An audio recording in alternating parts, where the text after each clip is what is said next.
Well, it's just about 2 minutes.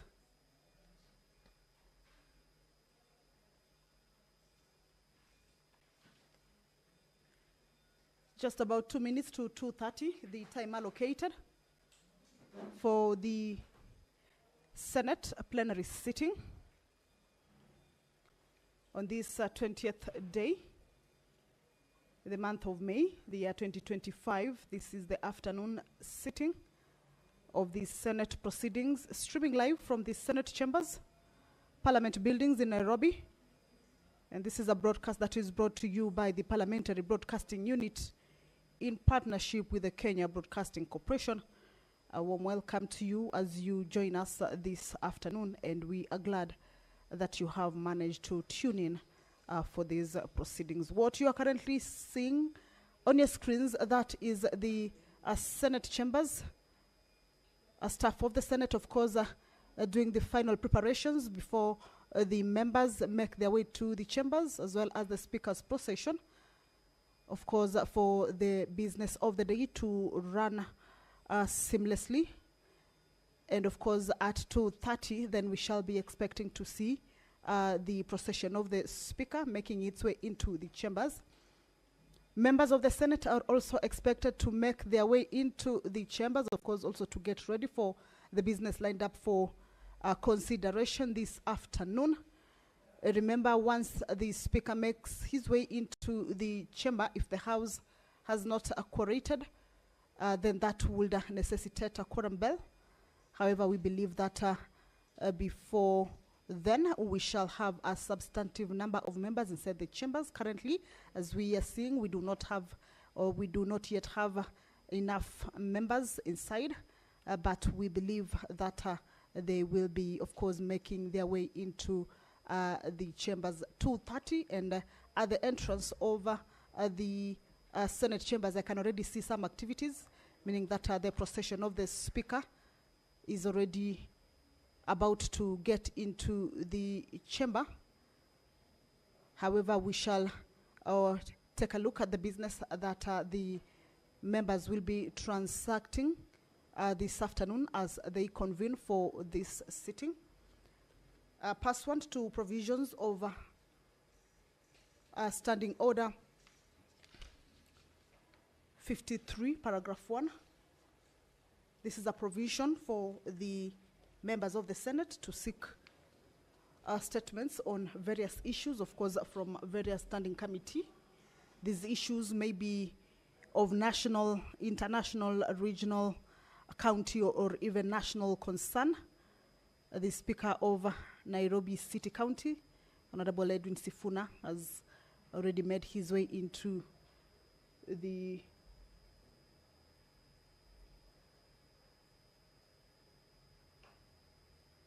chamber. Of course, we're expecting to see more senators make their way into the chambers. That is the Senator of Nairobi City County. Remember, the time allocated for the sitting is 2:30, and therefore the members should be at least within the precincts of Parliament and be able to make their way into the chambers. So pursuant to provisions of Standing Order 53.1, the Senator for Migori County, Honorable Eddie Okech, will seek a statement this afternoon from the Standing Committee on Finance and Budget.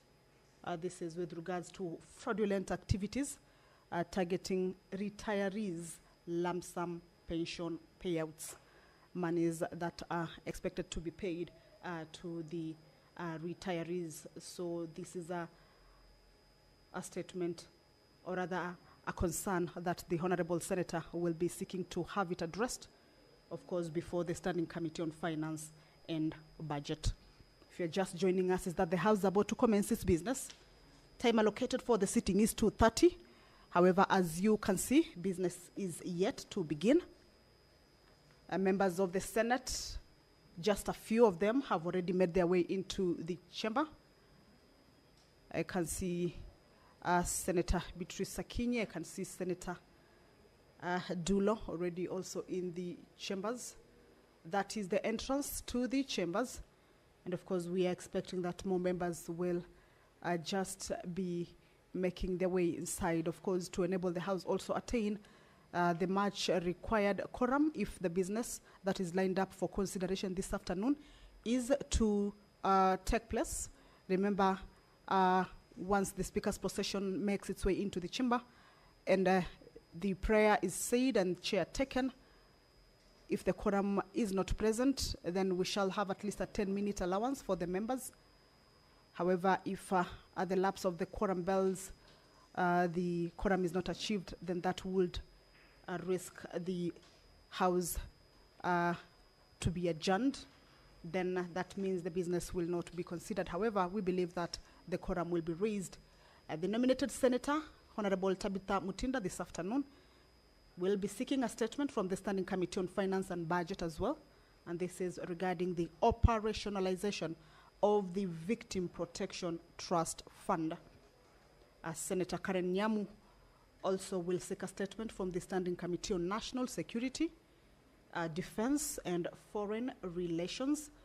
This is with regards to the harassment, abuse and eviction of hawkers in Nairobi Central Business District, commonly referred to as CBD, by the county enforcement officers. This is a concern touching on the county operations, that is the county of Nairobi, and this senator will be seeking to have this issue addressed, of course, before the National Security, Defense and Foreign Relations Committee. That is the Speaker of the Senate, Honorable Amason Jeff Akingi, making his way into the chamber. He will be presiding over this afternoon sitting.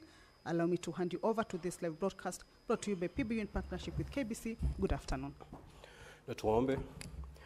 Mwenyezi Mungu, tunakusihi tutazame kwa neema nyingi na baraka sisi watumishi wako ambao umeridhika kutuitwa kwa nyadhifa za uongozi katika jamhuri hii yetu. Tunakuomba utuwajalie tuyatende na kufikia mambo yote atakayofikishwa mbele yetu kwa njia ya haki na uaminifu, ili kustawisha amani, ufanisi na heri ya nchi yetu na wale ambao haja zao umezikabidhi mikononi mwetu. Amen.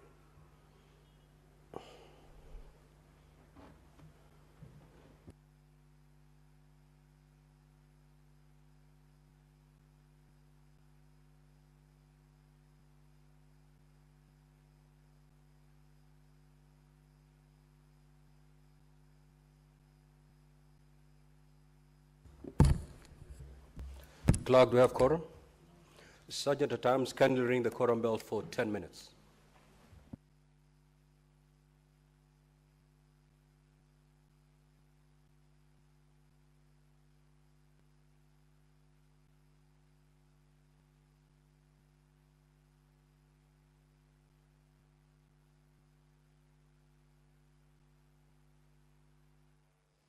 Well, clearly, the House has not quorated, as we can see on the screen. Just a few members have already gotten into the chambers. I can see the leader of the majority party, Honorable Aaron Cheriot, has also made his way into the chambers. The Speaker has directed that the quorum bell be on for 10 minutes. Of course, this is pursuant to the provisions of Standing Order number 40. Standing Order number 39 indicates that at least 15 senators shall be seated inside the chambers for the House to be deemed to have quorated. Senator Mundigi has also made his way into the chambers. If there are no 15 senators, at least 15 senators for the quorum, then that would, of course, necessitate that particular quorum bell to be rung, just to alert the members of the Senate who may be within the precincts of Parliament, but yet to make their way into the chambers to at least hasten their steps, and of course, get to the chambers and join their colleagues. With that, that means then the business of the House cannot commence and shall only commence once that quorum is attained. So we hope that the senators will, of course,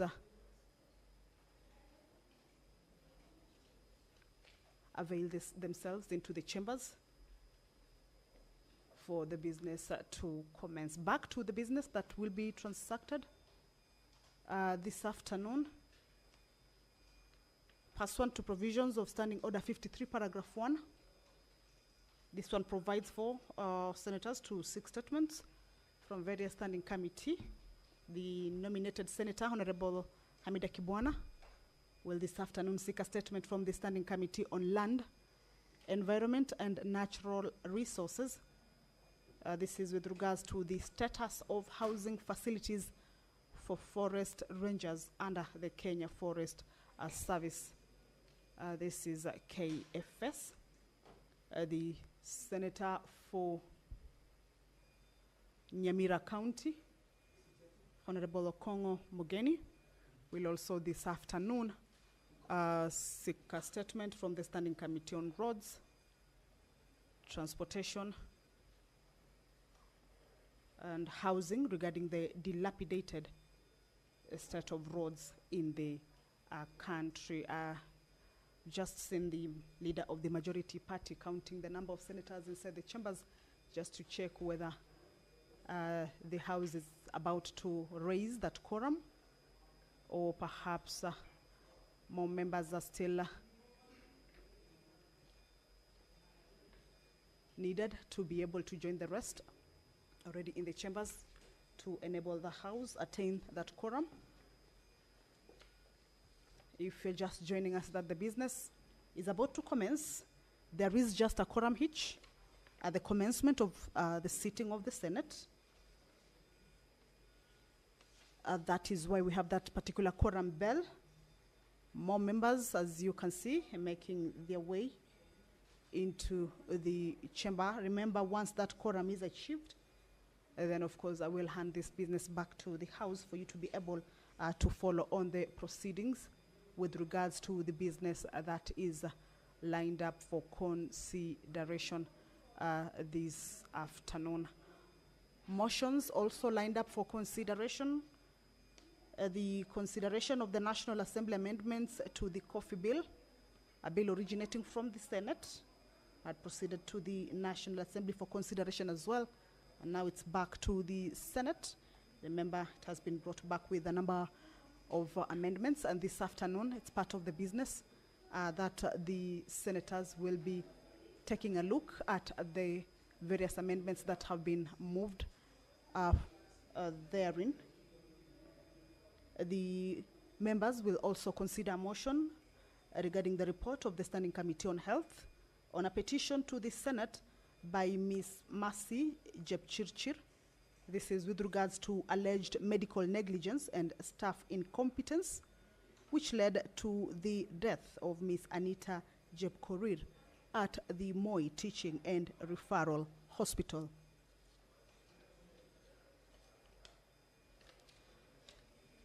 Three bills this afternoon lined up for consideration at the division stage, meaning the debate on these bills. Order number 1, administration of oath. Order number 2, communication from the chair. Order number 3, messages. Order number 4, petitions. Order number 5, papers. Order number 6, notices of motion. The Chairperson, Standing Committee on Justice, Legal Affairs and Human Rights.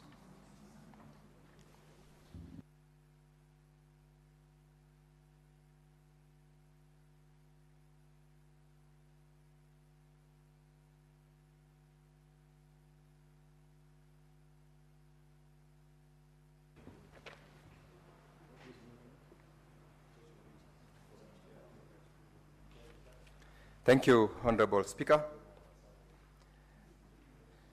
I beg to move the motion that, aware that the National Assembly and the Senate passed the mediated version of the Conflict of Interest Bill, National Assembly Bills number 12 of 2023 on Thursday, 5th December 2024, and on Tuesday, 8th April 2025, respectively. Further aware that His Excellency the President had reservations and referred back the bill to Parliament on 30th of April 2025, pursuant to Article 115, Sub-Article 1B of the Constitution for reconsideration, noting that pursuant to Standing Order 171, the Speaker referred the President's memorandum and reservations to the Standing Committee on Justice, Legal Affairs, and Human Rights on Tuesday, 6th of May 2025, cognizant that pursuant to the provisions of Standing Order 172, the 14 days given to the committee to consider and lay its report on the bill lapses on Tuesday, 20th of May 2025.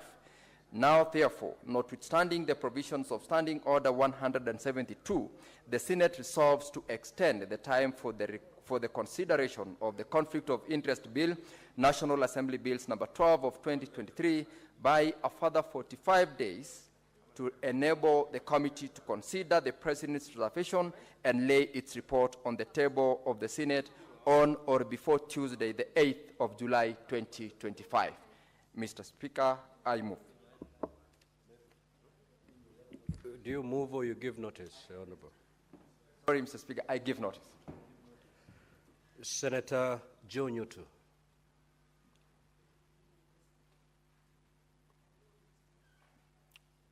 That business is deferred. Next order, clerk.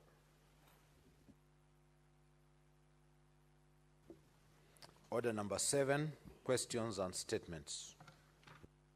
Statement pursuant to Standing Order 53-1, the Senator for Migori County, the Honorable Senator Eddie Okech. That statement is dropped. The Honorable Senator Tabitha Mutinda. That statement is dropped. The Honorable Senator Karen Nyamu. That statement is dropped. The statement by Senator Hamida Kibwana is deferred pursuant to the Senator's own request. The Senator for Nyamira County, the Honorable Senator Okongo Mogeni. That statement is dropped. Next order.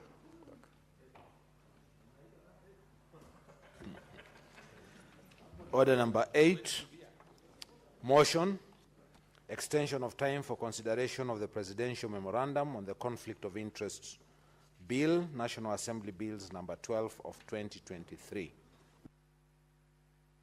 Chairperson Jailak.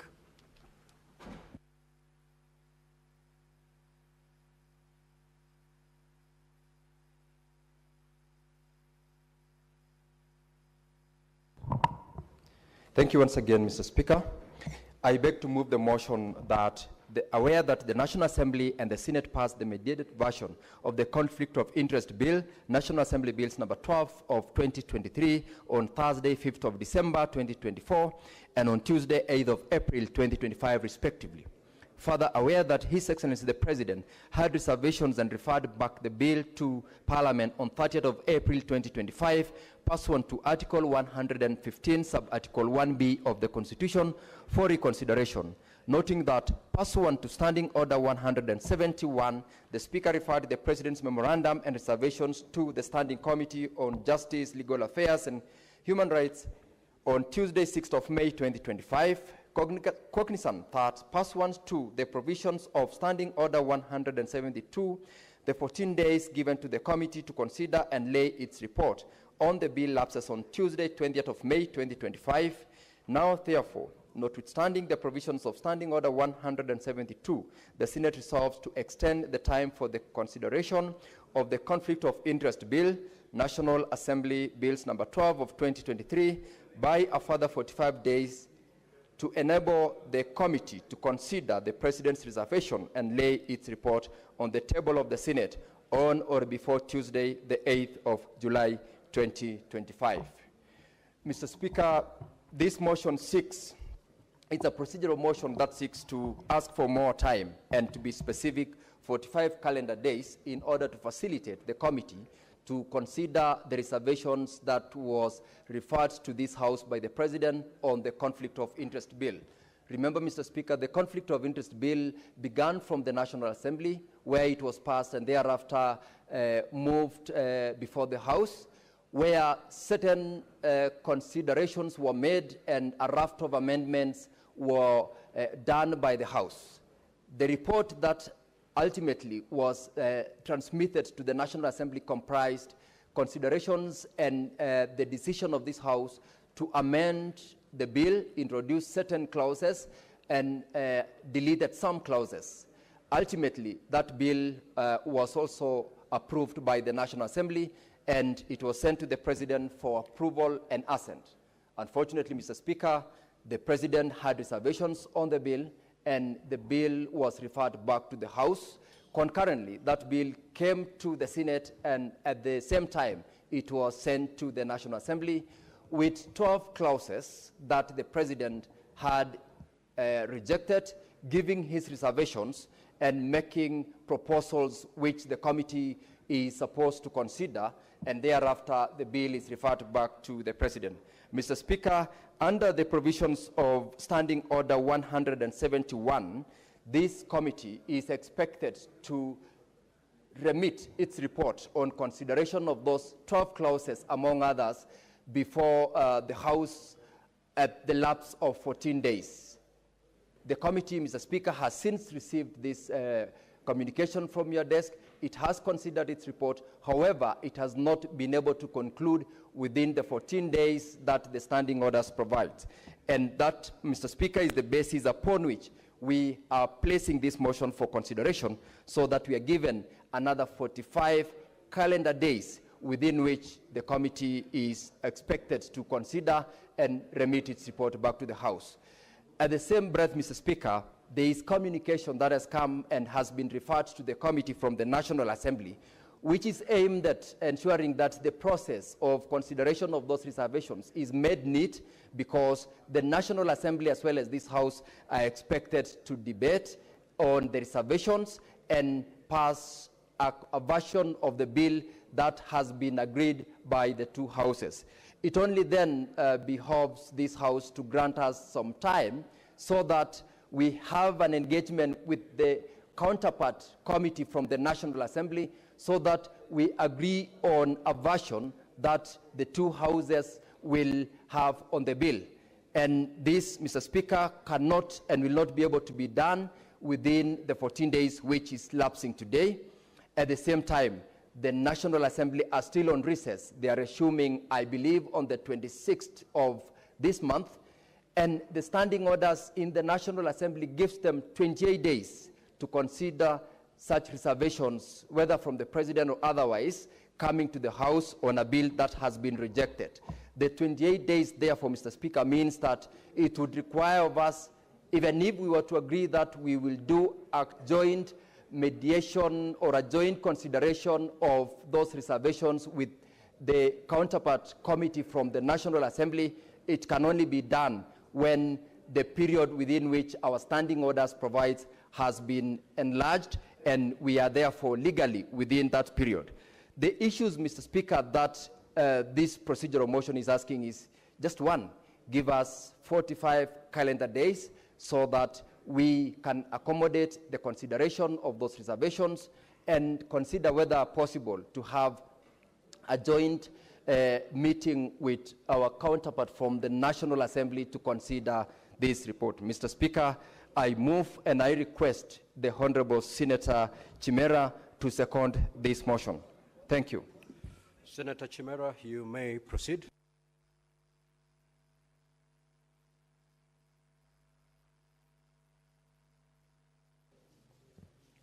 Thank you, Mr. Speaker. Mr. Speaker, I wish to second the motion as moved by my very able chair at JLAC.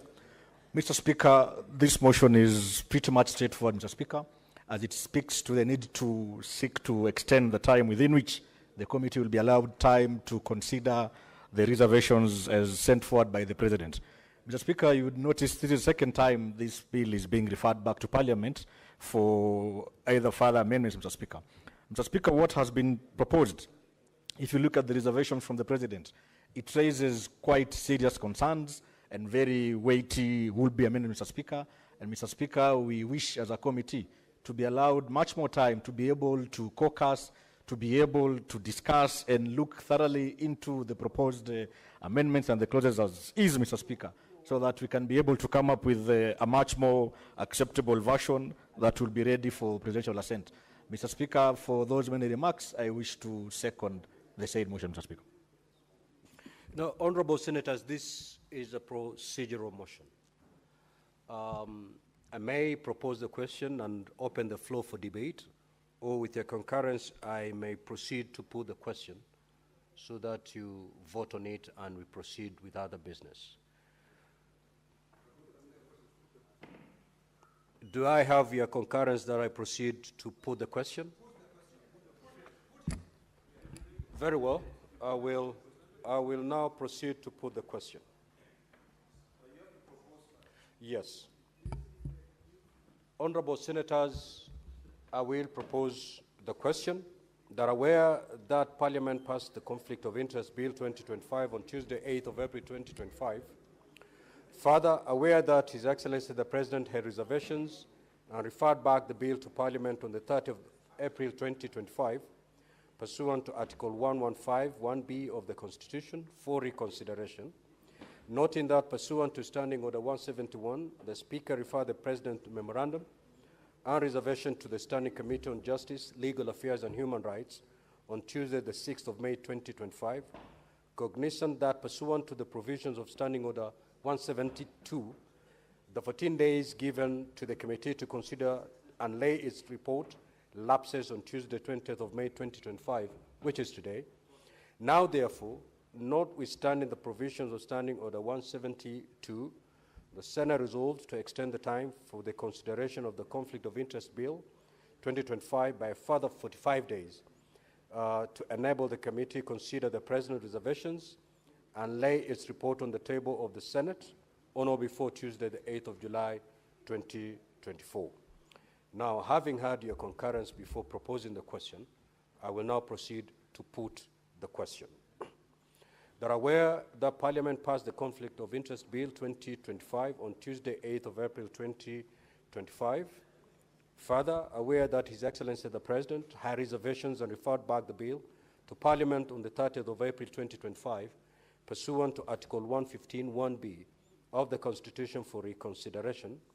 Noting that pursuant to Standing Order 171, the Speaker referred the President memorandum and reservation to the Standing Committee on Justice, Legal Affairs and Human Rights on Tuesday, the 6th of May, 2025. Cognizant that pursuant to the provisions of Standing Order 172, the 14 days given to the committee to consider and lay its report lapses on Tuesday, the 20th of May, 2025. Now, therefore, notwithstanding the provisions of Standing Order 172, the Senate resolves to extend the time for consideration of the Conflict of Interest Bill 2025 by a further 45 days, 45 calendar days, to enable the committee to consider the present reservations and lay its report on the table of the Senate on or before Tuesday, the 8th of July, 2025. Will as many as of that opinion say aye? Aye. Will as many as of the contrary opinion say nay? The ayes have it. Next order, clerk.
Order number 9, motion consideration of the National Assembly amendments to the Coffee Bill, Senate Bills number 10 of 2023. The Chairperson Standing Committee on Agriculture, Livestock and Fisheries.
Thank you, Honorable Speaker.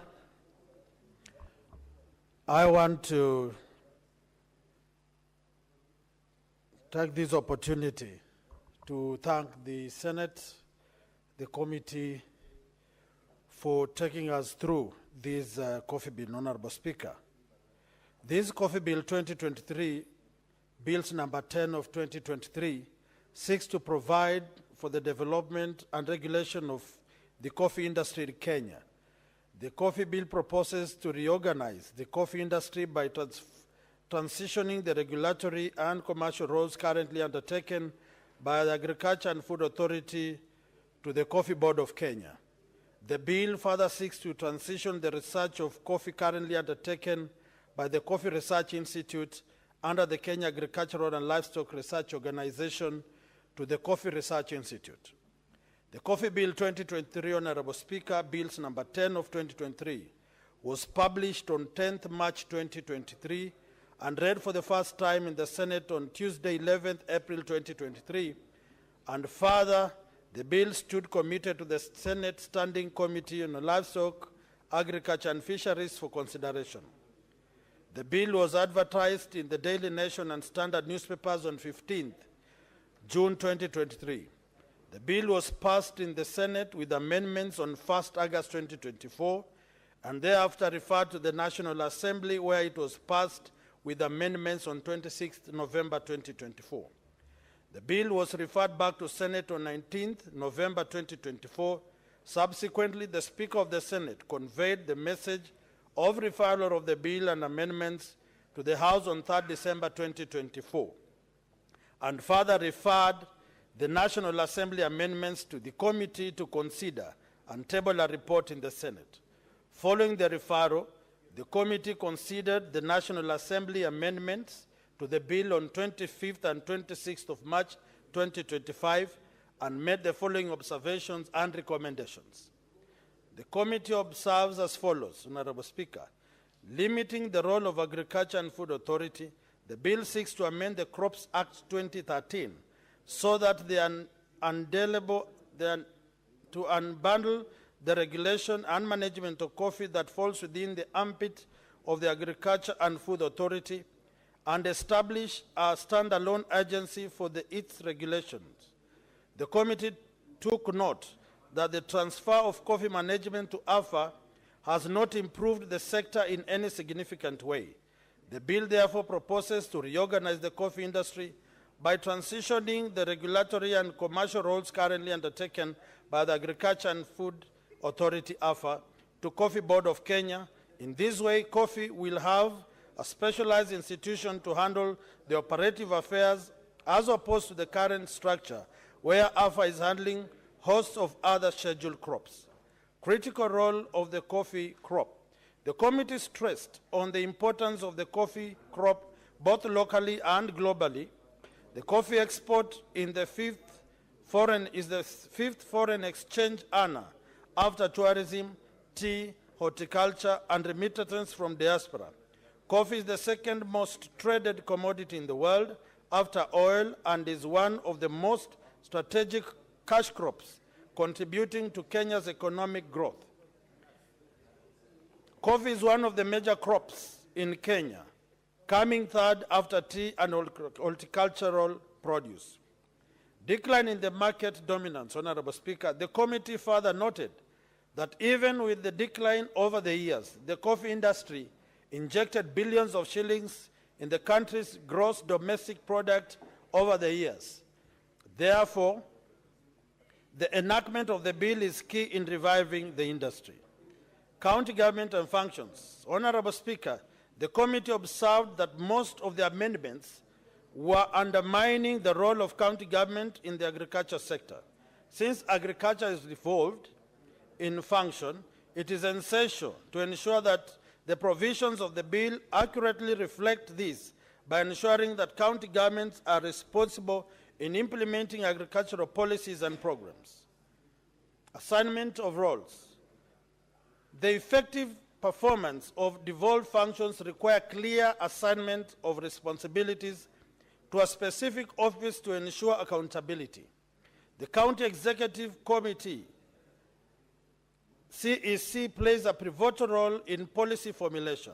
In this case, the body responsible for policy decisions in this county executive committee, where such decisions are made collectively.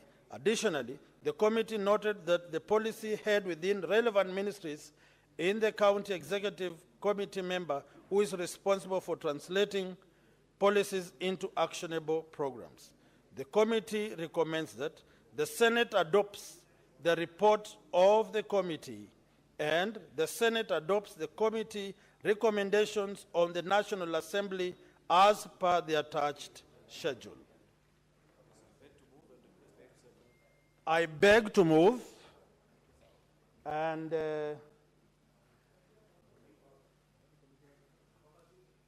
request my good friend Commissioner Wamatinga to second.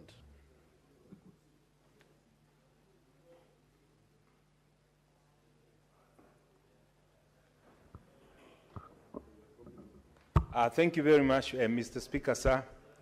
I rise to second the bill as moved by my share of Agricultural Committee. Indeed, coffee sector is one of the backbone of Kenyan economy. We have witnessed a lot of success in terms of improved prices across the country. More so, Mr. Speaker, it's good to report to this House that one of the leading factories that got the best payment is from Udaya, which got 162 kilos. This is a record payment, Mr. Speaker. Most of our factories enjoyed very good returns, and therefore, Mr. Speaker, streamlining the sector, ensuring that we see the leakages, ensuring that we put sound regulations that will regulate and operationalize the value chain in coffee sector will go a long way to encouraging our farmers. Mr. Speaker, sir, as has been ably presented by my share, it is not lost to us, Mr. Speaker, that there's been a lot of exploitation of the coffee farmers by cartels, that there's been a lot of exploitation, Mr. Speaker, because of complicated marketing structures that this bill will seek to address. On top of that, Mr. Speaker, the bill will also be seeking to mainstream by creation of a board that will ensure that the farmers get not only their due share of the coffee returns, but also do not get exploited by the cartels. Mr. Speaker, sir, it is at this age quite unfortunate that you need to regulate even the marketing, the auctioning. We that are exposed to the IT technology, we know that you do not need to have an office, nor do you need to have a license to be able to buy anything from Amazon. And this is one of the approaches that we are going to use to ensure that the coffee farmers can sell their crop where they want, when they want, and at a price that they've agreed on. Moreover, Mr. Speaker, we know that most of the coffee farmers have sold their crop, but also have to wait for so long to get paid, and therefore do not get money to till their farms. Mr. Speaker, this bill seeks to address some of these shortcomings and therefore encourage coffee farming.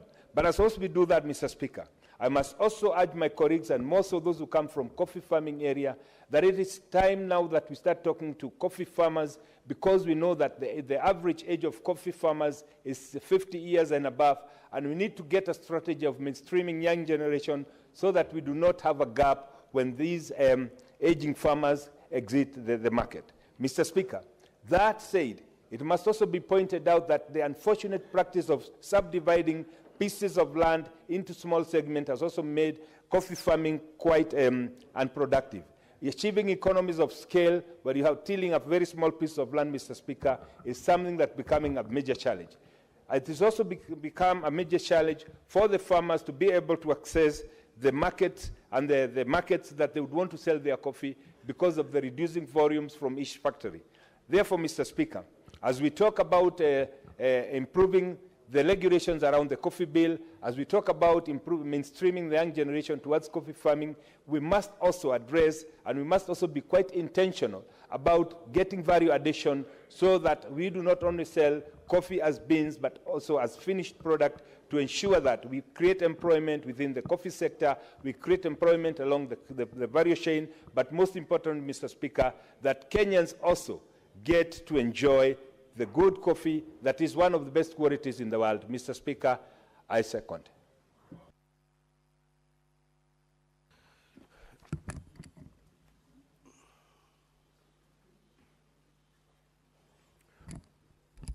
Honorable Senators, the motion having been moved as seconded, I will now proceed to propose the question that the National Assembly amendments to the Coffee Bill, Senate Bills number 10 of 2023, be now considered. Now the floor is open for debate. The Honorable Ledama Olekina. So gather your thoughts. The Honorable Alexander Mundigi. Asante Bwana Spika, naunga mkono mjadala ambaye unahusikana na mambo ya kilimo ambaye ni ya kahawa. Katika Kenya siku hizi tunaweza kusherekea mambo ya kilimo kwa sababu mambo ya kilimo iko katika devolution katika county government, na pia tunashukuru serikali ya Kenya Kwanza vile imekuwa ikiangalia vile mkulima ataweza kufaidika. Bwana Spika, tunagundua wakati hii serikali iliingia kahawa, ilikuwa hata watu wengi walikuwa na majaribu kukata kahawa katika masinani na kupanda vitu zingine. Lakini sasa tunasherekea wakati huu. Tumeona kaunti zingine mambo ya kilimo ya kahawa, nakuta factory zingine kahawa inatoka shilingi 150, zingine shilingi 130 na kutoka shilingi 40. Kwa hiyo ninaunga mkono tuweze kuangalia vile mkulima ataweza kufaidika. Kwa sababu tunakumbuka wakati wa sabani, Bwana Spika, mambo ya kahawa, wakati wazazi wetu wa zamani walikuwa nafunzwa, zile kaunti ilikuwa nalima mambo ya kahawa, ilikuwa ni mambo ambaye ilikuwa ya kusherekea sana, unakuta familia zao zilikuwa naenda vizuri, lakini kwa miaka ingine iliyopita mambo ilikuja ikageuka. Lakini sasa tunasherekea kwa sababu rais wa Kenya ambaye ni William Ruto alikuja akaunganisha watu wote pamoja, Bwana Spika, na akasema mambo ya katero siweze kuondolewa, akaondoa usuru mambo mingi, lakini sasa tunajivunia. Kwa hivyo mimi naunga mkono Bwana Spika, tukienda vile tunaendelea, mkulima wa kahawa katika Kenya mzima atakuwa anajivunia na itakuwa inatoka karibu shilingi 200. Kwa hiyo Bwana Spika, naunga mkono. Sio kahawa peke yake, kuna mambo mengi tunafaa tuyaunge mkono. Kuna mambo ya majani, makandamia, maembe na pia avocados, hata mirasi tukumbuka.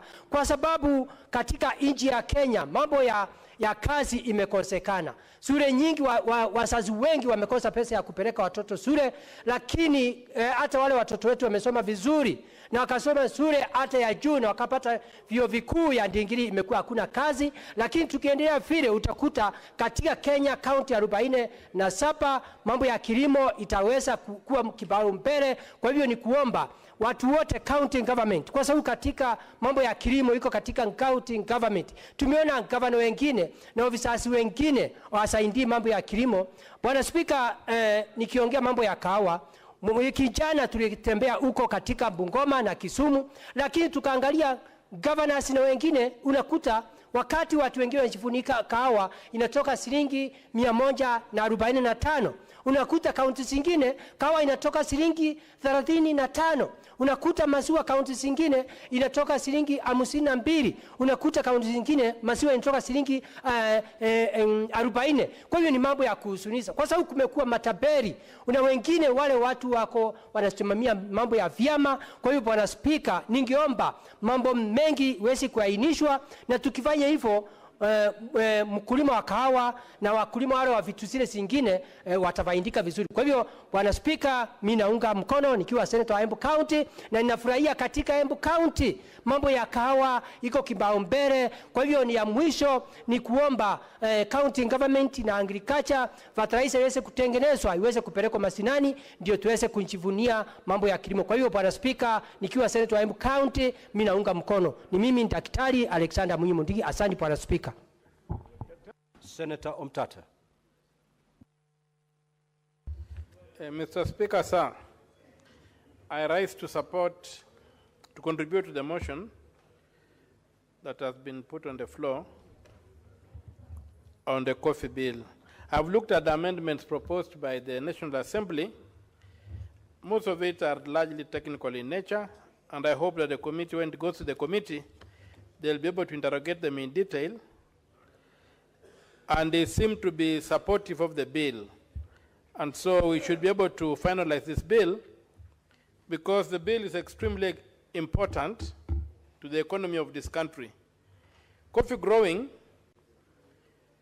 right from the colonial days, was made a political crop, and we hope that with this bill, we will look into studies that have suggested that Nyanza and Western Kenya, that is Homa Bay, Siaya, Kisumu, Kakamega, Busia, Migori counties, have very high potential of producing very high quality coffee. These studies are documented, so we would request that as they look at this bill, we hope that this bill will be able to unlock the potential of these crops, because as you can see, the sugar barons have already invaded Western Kenya, and they have made mincemeat of the sugar industry.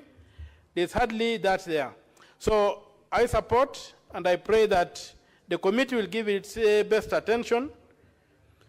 And as I'm still on my feet, I want to raise a matter of great concern to the Senate in terms of our emergency preparedness. Today, I just learned that we are sitting ducks. Should an emergency happen, where you need an intervention from a medic, I just learned that the Senate does not have an emergency department or the parliament. We don't have even just a first aid. We have to rely on St. John's ambulance to get first aid. So the challenge we had this morning should be an eye-opener. It also occurred to me that we do not have the Bunge Tower, high as it is, does not have a lift where a stretcher can fit. We are only lucky that the emergency we had today happened on the first floor. So we're able to carry the victim using a stretcher by the staircase.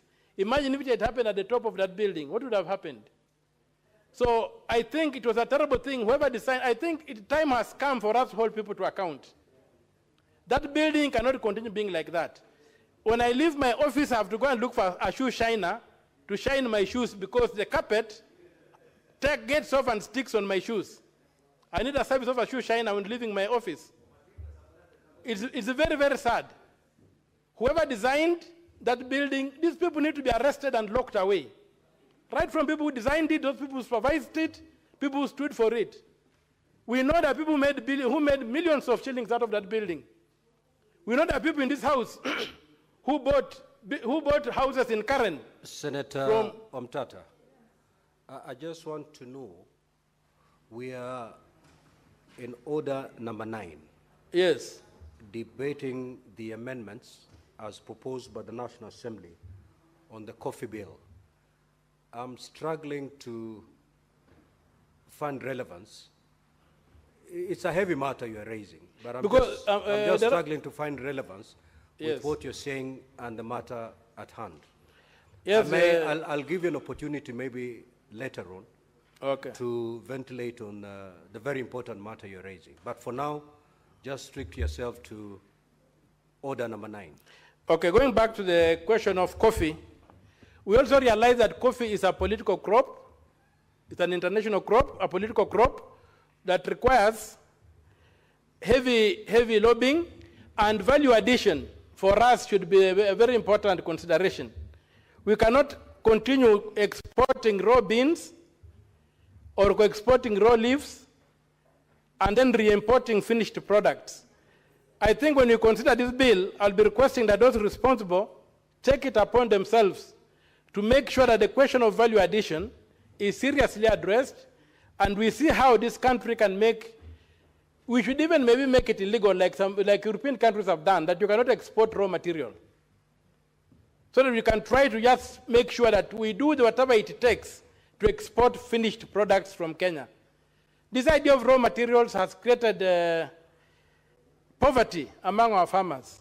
If you see what the farmer takes, you go to central Kenya where they're growing coffee, you look at what the farmer takes home against a tin of Nescafe, you find that this farmer hardly makes anything.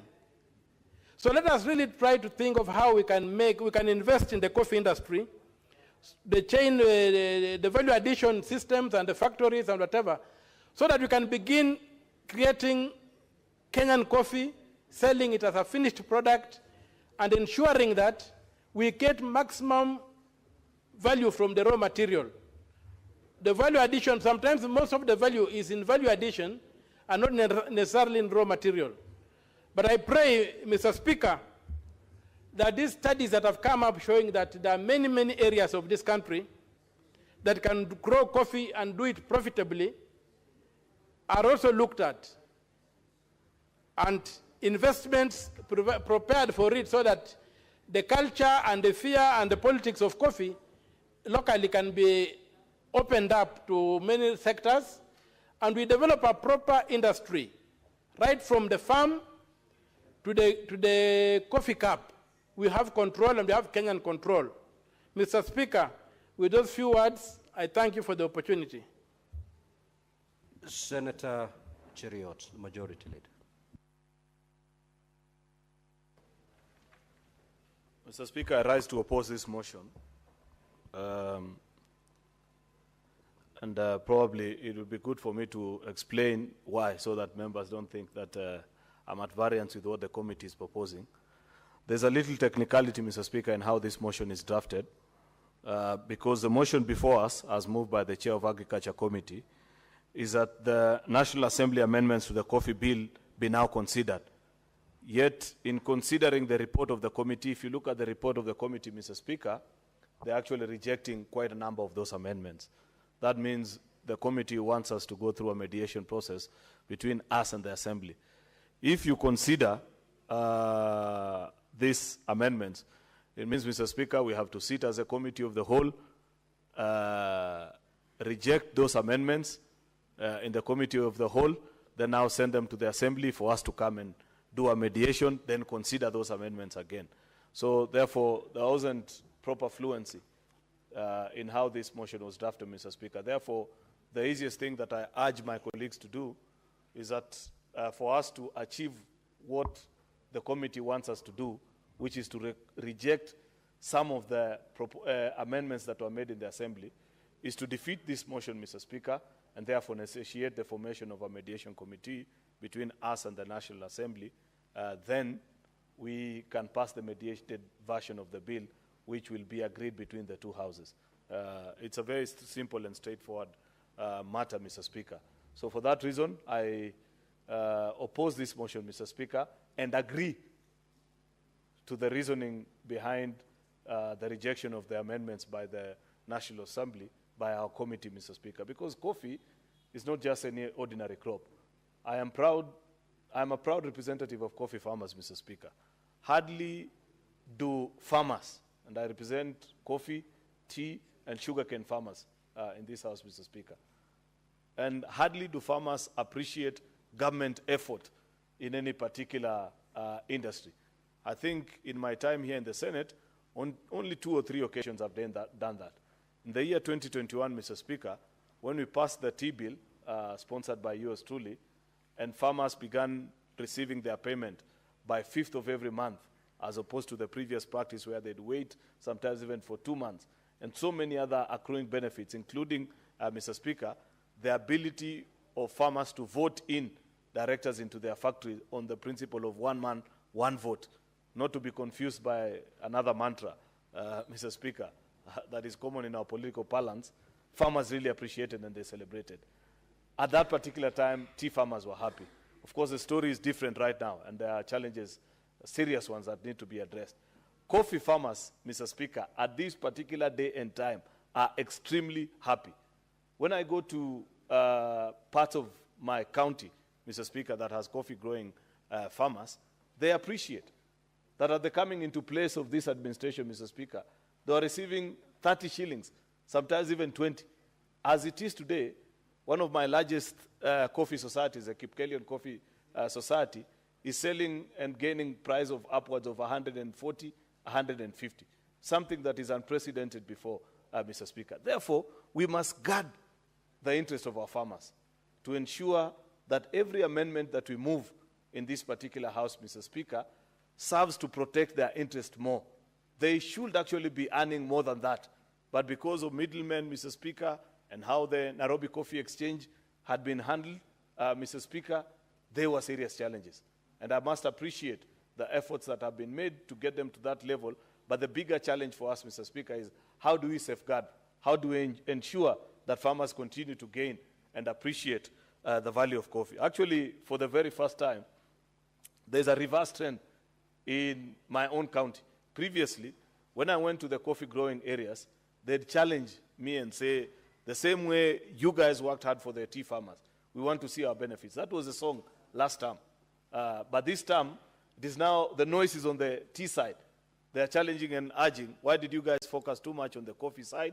Now our tea crop has all these problems. And you know the benefits also in the sugarcane side. Therefore, Mr. Speaker, as representatives of farmers ordinarily, we need to take such bills with the seriousness that it deserves. If there is a responsibility that you can have, particularly as a senator, Mr. Speaker, because you know agriculture is a devolved function. The policies and legislative proposals that we pass in this particular house must reflect the spirit of our Constitution, ensuring that we protect the interest of our farmers, Mr. Speaker, that we pass legislation that captures the understanding that there are two levels of government, the national government and the county government, Mr. Speaker, and the need to thereof, as a representative of the people, to ensure that in all the conversation, the farmer doesn't get lost in all the jargon that comes up the legislative making procedure. Therefore, Mr. Speaker, I want to thank the Committee on Agriculture for their industry. It will have been easy because I know we have gone to public forum many times, Mr. Speaker, and people have spoken, Mr. Speaker, on the need to conclude on this particular exercise. Sometimes it makes sense to hold out, even just for a few more days, but get the right piece of legislation. It's not easy to legislate on such a political crop like coffee.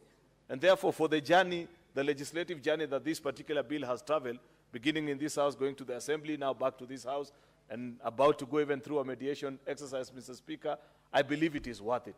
Of course, we have to expedite because we have to lock in the gains at this particular time when the farmers are happy and there are many Kenyans that continue to plant coffee, Mr. Speaker, so that we take advantage of the good vibes that farmers have at this particular point. Therefore, I hope that the members who will eventually get the opportunity to serve in the mediation committee when we reject this particular motion and follow through with the reasoning by our agriculture committee, Mr. Speaker, will expedite on that exercise. I am particularly concerned, Mr. Speaker, because nowadays, while previously mediation exercises will take between, on average, 2 to 3 weeks, some of our mediation exercises, Mr. Speaker, are beginning to take fairly long. And I want to request chairpersons and those members that we grant the opportunity to serve, Mr. Speaker, in mediation committees, that they would actually consider expediting, especially people-centric legislation, like this particular one and so many others, Mr. Speaker, it will be something worth considering and making sure that we conclude on these bills. You know, Mr. Speaker, that for example, the last 2-3 months, the country has been conversing about the menace of gambling in our republic and the need to rein in betting farms and all these institutions. Yet, we have a mediation committee that has served, I think, almost 70 days now and counting between us and the Assembly. A bill that began its life here, in the Assembly, came here. They disagreed with our amendments, Mr. Speaker, and now there's a mediation team that we formed, I think, in the month of March. We are now nearing June. Before concluding the exercise, I want to urge colleagues, Mr. Speaker, that when we have a matter that is people-centric, especially that is topical in the country, and people feel that there is need to provide guidance, we need to expedite on that particular. I don't know who sits in that committee. I can't recall who the Senate sent to represent us in that particular committee.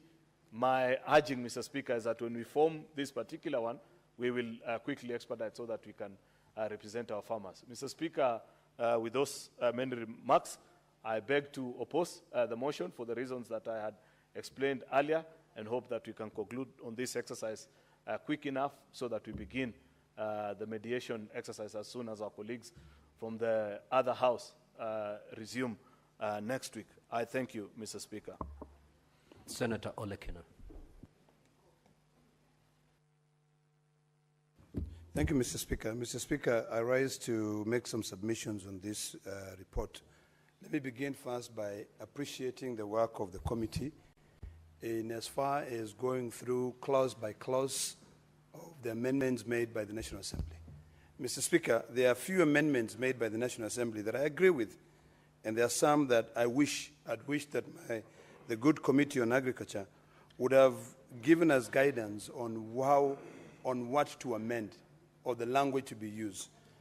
Mr. Speaker, the first amendment which has been made that I support is the amendment in terms of the broker. When a person is called a broker, given that this commodity is being sold abroad, you have to go to a market and actually be able to broker the deal between the buyer and the seller. So I think it is imperative that you are licensed by the marketing authorities. So that's a very, very good amendment that I fully support.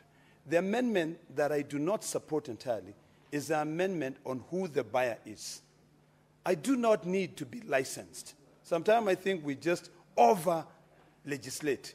I do not need to be licensed to be able to go and buy coffee for me to be able to resell.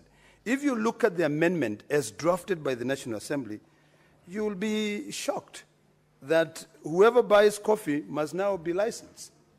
I mean, it's absolutely ludicrous. You know, if I was to buy coffee, I should go to the broker and bid my price and buy coffee if I want to be able to add value. But if there is a farmer in Narok, and now, Mr. Speaker, Narok is also growing coffee. We're growing coffee in Kilgoris. We're growing coffee in Narok South.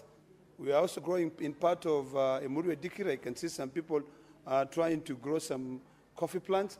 So it is imperative that we encourage our population to be able to venture into the agricultural sector and grow. But now, if you have to be able to only use a broker to be able to sell, you are actually going back to the colonial era when our country was, the crops in our country were defined between the cash crops economy, and in fact, at that particular time, we're only growing goods to be able to feed the British in the UK and also the West. So, Mr. Speaker, I think this definition of who a buyer should actually be completely rejected. And I'd hope that the committee would have said, we delete this. Because I've gone through the report. The committee has done a fantastic job. And let me thank the chairperson on agriculture. But I hope that, Mr. Speaker, that the chairperson would have gone and say the committee rejected this amendment and suggested the following, so that it guides us, so that even when we select a team to go through mediation, they can be able to go and say, this is the language to be used. I'd hope that they would have said, in terms of the buyer, remove, delete that. Let everybody be able to buy.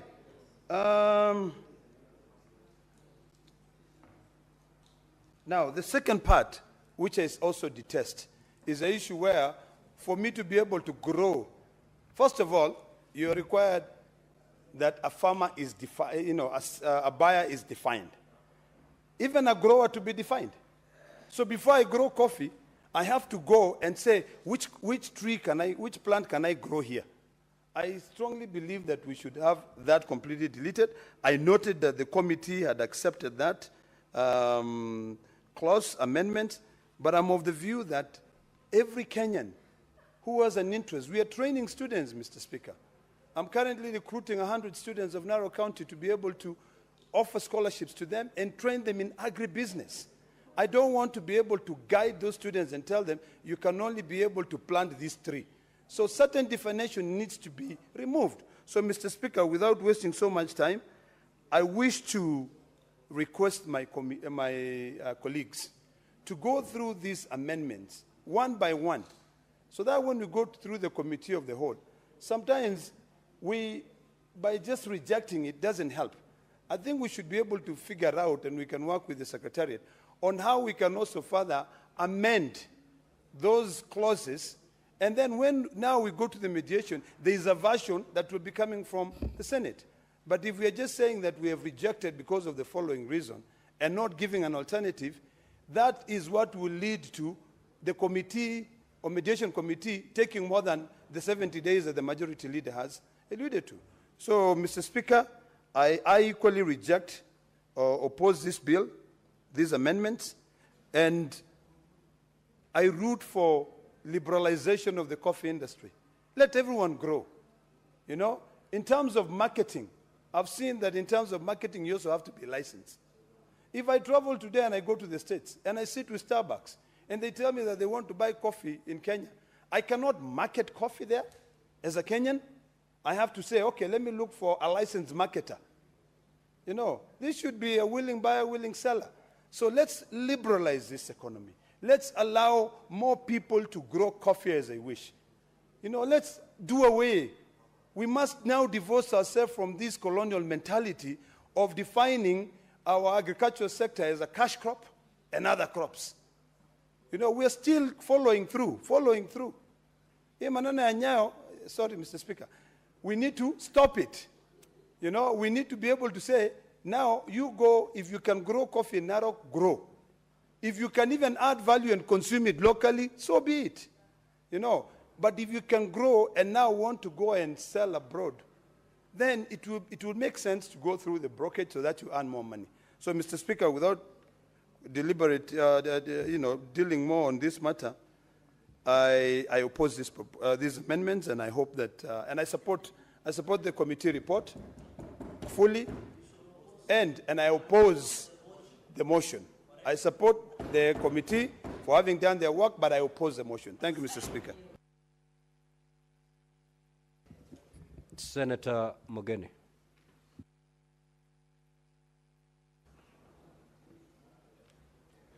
Yes, Mr. Speaker, I'm also speaking on behalf of my farmers. From my 4 constituencies in Nyamira, 3 of them are farmers who grow coffee, who grow and sell coffee, Senator Mondigi. That is North Mogirango, West Mogirango, and Kitutu. And North Mogirango, Mr. Speaker, neighbors, my good friend, Senator Cheruyot. But what I've never understood, both for my tea farmers and the coffee farmers, I've never understood why farmers from central Kenya earn more money than my farmers from Nyamira, and even from Kericho. I've never understood. Senator Cheruyot, I don't know whether you are aware, our farmers, dry coffee, they were paid $2.39. From where Senator Wamatinga comes from, they were paid 500 shillings. 356, not 500. At times this time we had to pay, I'm happy. Because the other time they were earning 1.5 times more than others. You know, we want fairness for all our farmers. When we sell coffee or tea, we are selling coffee coming from Kenya. We never sell coffee coming from Nyanza or coffee from Central. We sell it as coffee coming from a country called Kenya. So we want fairness for farmers, both from Central, where our brothers are, we have in-laws there, and also farmers from Nyanza, from Rift Valley. And we have the same problem even in tea, where we understand that farmers from Central Kenya fetch better prices than our farmers from Nyamira. We want the government, if it's to regulate the auctions, the selling of tea, we get fairness, Senator Mutigi. The farmer in Nyamira and the farmer in Central want to pay school fees. They want to buy a kilo of meat for themselves. They also want to wear nice suits. So we want fairness. So I mean, whatever laws we are passing here, the thing should be fairness to all the farmers in Kenya. We are benefiting because I'm told in Brazil, there was very bad weather that has affected coffee production. So we are now gaining here. Let's gain all of us. If we are earning 350, let it be 350. But Mr. Speaker, we also want the government to assist our farmers. You know, because the coffee has now become the black gold, farmers are facing a lot of problems. You bring your coffee, you store it in a coffee society, chances are that somebody somewhere will plan and rob you. But I don't know about Central. In my area, I can speak for my coffee societies, where I come from. If you go to West Mogrango in Nyangoko, you go to Kemera in West Mogrango, or you go to Eaka in North Mogrango, there is no proper fencing of our coffee societies. Why can the government step in, create a fund, fence these coffee societies nicely? Because the farmers are also contributing to foreign earning. Face the coffee societies nicely, okay?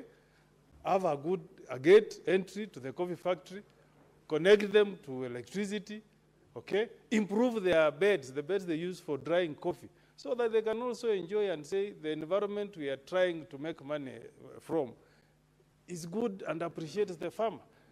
Mr. Speaker, last year, a watchman, a night guard, was attacked and killed by thieves who were stealing coffee from Eaka Coffee Society in North Mogrango. And up to date, as I'm speaking today, the person who attacked this farmer, or the persons, have not been arrested to date. So we also need to understand that the environment under which we process and store our coffee exposes our farmers to a lot of risk. So I would want the government to also step in, assist these farmers. Some of the societies have loans that have been outstanding for many years. Anytime they make good earning, their money goes to repaying their loans. I hope the government can step in and help. Now, some of the proposals in this from the National Assembly are hard to understand. Surely, why does SRC want to come in to set sitting allowances for members of coffee societies? I mean, we are overstretching the mandate of SRC. SRC wants to come to Nyamira to sit in North Mogrango, sit in Kitutu, sit in West Mogrango to tell farmers what their sitting allowance would be. Because you can set a sitting allowance that the farmers will never afford. The allowance should meet the earnings of the farmer from that coffee society. But don't tell us that you set a blanket. Maybe farmers in Embu make more money. They want to pay the directors sitting allowance that cannot be matched by farmers in Nyamira. So if you make good money there, pay them more. If we are not able to make good money in Nyamira, we want to save on the allowances we pay to our directors. So I don't agree with this proposal that SRC should now come in meddling and saying they are the one is setting allowances for farmers. I hope people will go to do mediation, will strike off that amendment. I don't understand whether our brothers in National Assembly don't live in our counties where we come from. This is something they should be able to understand. SRC will think a board member attending a meeting should be paid 25,000. If you pay a director for 4 months, you will whip out the earnings from the cooperative society. So let that be a matter that will be dealt with by the farmers themselves. They will see the earnings from that society and then decide the remuneration they are going to give their directors. I like this idea of value addition. We have spoken about value addition for ages. When you go and take a cup of tea, Senator Cheragay, I was in Wasingishu on Friday. I went to take a cup of coffee. Do you know how much I was charged? Imagine. And now for my farmer in Nyamira, you want to pay them a whole 1 kilo. You just want to pay them 239 dry coffee. And 1 cup of tea in Wasingishu. Now, that's not in the capital city of Nairobi, though Eldoret, I saw, is a nice, beautiful city. But in Eldoret, I'm paying for a cup of coffee at 350. But the farmer who produced the coffee for a whole kilo, Gorogoro, is earning 239. We are not being fair to our farmers, really. This guy should be paid, 1 kilo should fetch more than 1,000 shillings. Because how many cups of coffee will 1 kilo produce, Senator Mundigi? Many. That small sachet is the one that is making me to pay. Senator Mogene. Yes. What is Gorgo? Because you referred to something as, and I'm struggling to understand what you mean. You know, I'm trying to connect. You know, Gorogoro is that tin. When you take that coffee in that tin, that's the one we call now 2 kilos. In Nyamira, we call it Gorogoro. When I speak that language, my people in Nyamira understand. Yes, everywhere, yes. Speaker, I'm sure even in Kilifi. even in Kilifi. But the point I'm making, Mr. Speaker, just imagine, you deliver that 2 kilogram tin of coffee, and all you are earning is 239. And you go to London, that cup of coffee we took, Sergei, in Eldoret, we paid 350. There you will pay $3. That's how much? It's about 450 something. Yeah. So we must do something, really. We must do something so that we make the farmer to be the one who is benefiting more. They are the ones toiling. Where the person going to take a cup of coffee is just going to, but the farmer is toiled. He needs to get earning that will pay fees for his child, that will make him afford medical bills in hospital, that will make him to dress nicely, you know, like the farmers I saw in Wasingishu, wearing very nice suits. That's what we want for our farmers, Mr. Speaker. And then let's not steal a lot of money from our farmers. You know, this bill is proposing an introduction of other levies. The moment you introduce a levy, who is going to meet the cost? It's the farmer. Yeah? I went to school in Kabianga. The opposite of Kabianga was coffee. Kericho, Kenya Coffee Research Foundation. So you still want up to today farmers to continue paying money for research. We will do research for how long? For eternity. And that cost is being transferred to the farmer. You are giving another levy here, you are calling it, I don't know, development levy. For what? Let us reduce. You know, this is the taxation on our farmer. Let's be fair, senators. This is taxation. This is more taxation on our farmers. So let's not allow passage of laws that take more pain to the farmer. If they are lucky to get the good earnings they are getting this year, let that money be for the benefit of the farmer. The taxes we will pay. We are paying enough taxes to the government, but let's spare the farmer. Already they are facing enough pain. So I really hope, Mr. Speaker, that the senators who are going to sit in this mediation committee ensure that you don't allow these proposals from National Assembly that wants to tax the farmers' earnings more. Already the taxation they are facing, they are the ones who paid the directors, they are buying coffee, they are paying the person tilling the shamba, the one plucking, society expenses. That's enough. Extra income, let it go to the pockets of the farmer. So finally, Mr. Speaker, I hope the government will continue supporting our farmers. We were in the Senate last time. The Coffee Cherry Fund never benefited us in Western Kenya, Mr. Speaker. It never benefited us. You, Kericho, you benefited. Huh? Mr. Speaker, Order, honorable senators. If he's informing me, can he inform me? What is the point of order, Senator Cheriot? Senator Mogeni was doing so well on this issue, representing his farmers, who incidentally are also my farmers because we come from the same region. And he knows that when Senator Moses Wetangula moved the House on that particular matter, it was because only 4 counties had been picked to benefit. It was Nyeri, Embu, Murang'a, and Kiambu. Kericho was not one of them. So the record of the House should reflect that, Mr. Speaker, that we never got a shilling from the Cherry Fund by, I think, I forget the name of the minister. Munya, yes. Thank you. Proceed to conclude your remarks, Honorable Mogeni.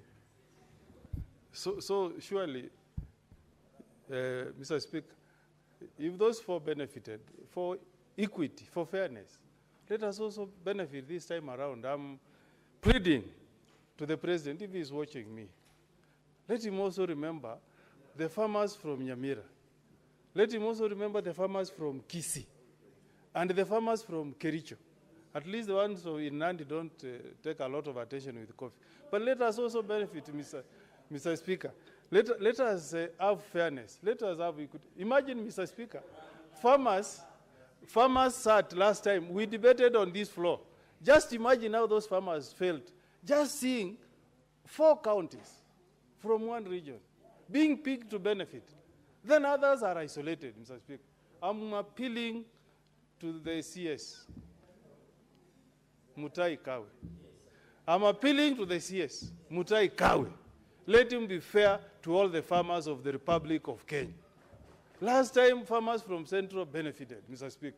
This time around, let also the farmers in west of Kenya benefit. We also pay taxes, Mr. Speaker. We also want to live good life. We want our farmers to live good life, Mr. Speaker. I'm appealing to the CS and to the President of the Republic to remember the farmers of west of Kenya this time around. We didn't feel happy. Our farmers did not feel happy that we were discriminated. I hope this time there will be fairness. Mr. Speaker, with those remarks, I oppose the motion. Thank you. Senator Fonandi, the Honorable Chirake. Thank you, Mr. Speaker, sir. It is good that we are discussing serious issues. Mr. Speaker, one of the biggest agenda of President William Ruto was on fixing the mess in farming through guarantee minimum returns, coffee and tea sector. Mr. Speaker, the President continued to perform exceptionally very well in fulfilling the agenda. Even today, Mr. Speaker, a few hours ago, I want to congratulate His Excellency the President because he continues to prove wrong the naysayers by launching 1,010 affordable Mukuru Estate Affordable Housing Program.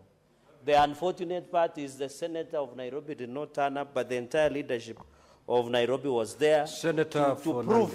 Senator Fernando. I'm just tying up with... Confine your contributions to the matter Coffee. at hand. Mr. Speaker, as you know our standing orders on well-guided, the Mr. issue Speaker. of relevance. I don't want to rule you out of order. Yes. Please proceed with your Mr. Speaker, with your contribution on yes, the subject I'm coming there, Mr. Speaker. I'm bringing it home. You're already there. Can you proceed? Yes. Mr. Speaker, thank you, because I wanted to show the nation that the President continues to fulfill his agenda. One of the agendas, apart from affordable housing, is the issue of guarantee minimum returns, the coffee sector reforms, the tea sector reforms, Mr. Speaker. And we continue to prove our naysayers wrong. Even in the dairy sector, Mr. Speaker, it is a fulfillment that will not go unnoticed, Mr. Speaker. Mr. Speaker, you should rein on Senator Eddy shouting, and yet he's the chairman of Roads and Transport and Housing, and I didn't see him there. Mr. Speaker, the point I wanted to make, Mr. Speaker, is on the issue, Nandi, Mr. Speaker.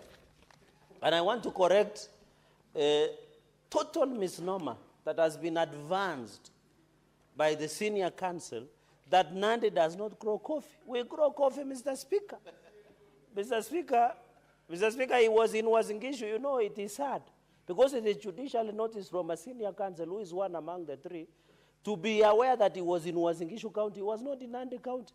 Would it be in order that the clerk's office guides the good senior counsel on how counties are?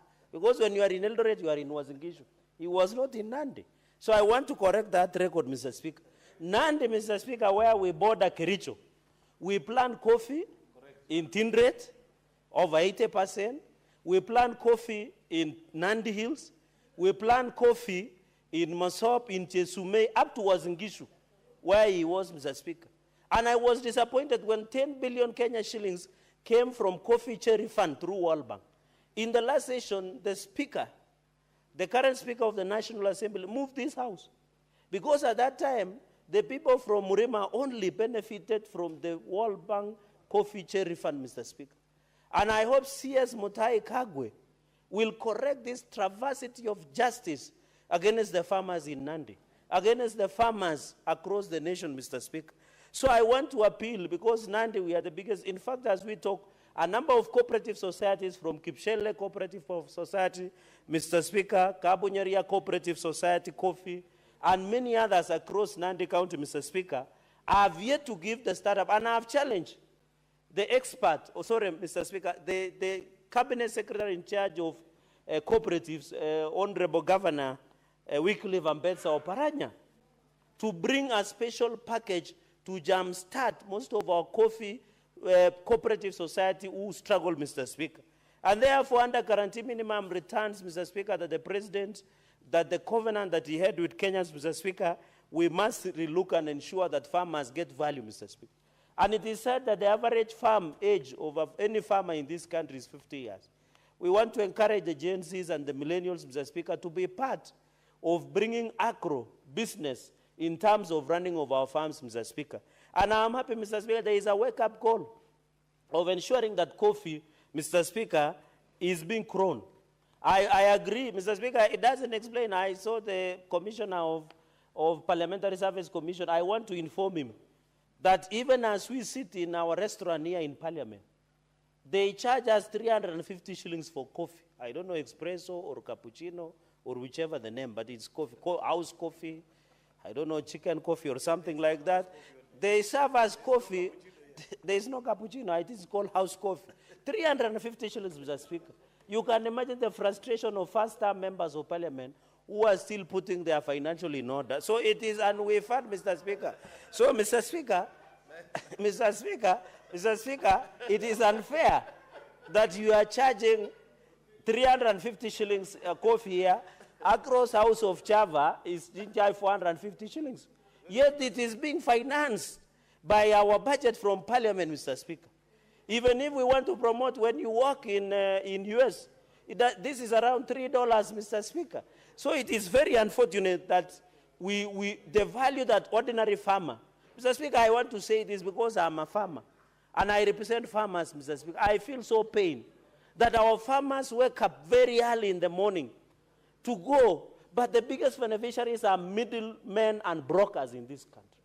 Mr. Speaker, you saw even there is a calculated discrimination of farmers in this country. You remember we brought a statement that 34 billion worth of tea from Western Kenya had not been sold, Mr. Speaker.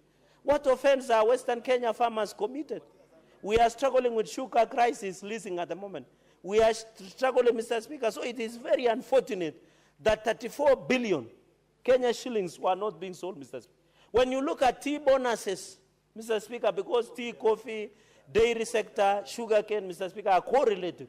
We are being paid in Nandi up to 17 shillings. Yet when you go to some parts of this country, they are being paid up to 58 shillings. Mr. Speaker, it is not fair. We must take a deliberate, even as we took off coffee sector reforms. And I want to challenge the chairperson of agriculture. I have never seen them participate in coffee caucus sector reforms. I saw only the member of parliament of Nyeri Town called Duncan Matenge, who is the chair of Coffee Parliamentary Caucus. I have not seen Senate becoming proactive. I know the vice chair, the good professor, Dr. Mundigi, the deputy party leader of DP. I have not seen their input in the coffee caucus of parliamentary, Mr. Speaker. We need to caucus, even in the tea sector, Mr. Speaker, so that we can see value. Mr. Speaker, in terms of conversation, there are better conversations we can do outside this room that will be beneficial, Mr. Speaker. Let me make a few very critical points, and then I cede the floor. Mr. Speaker, on the issue of the buyer, I don't agree. There was no need to define these things, so this one should be deleted. Even the coffee grower. So how will you know?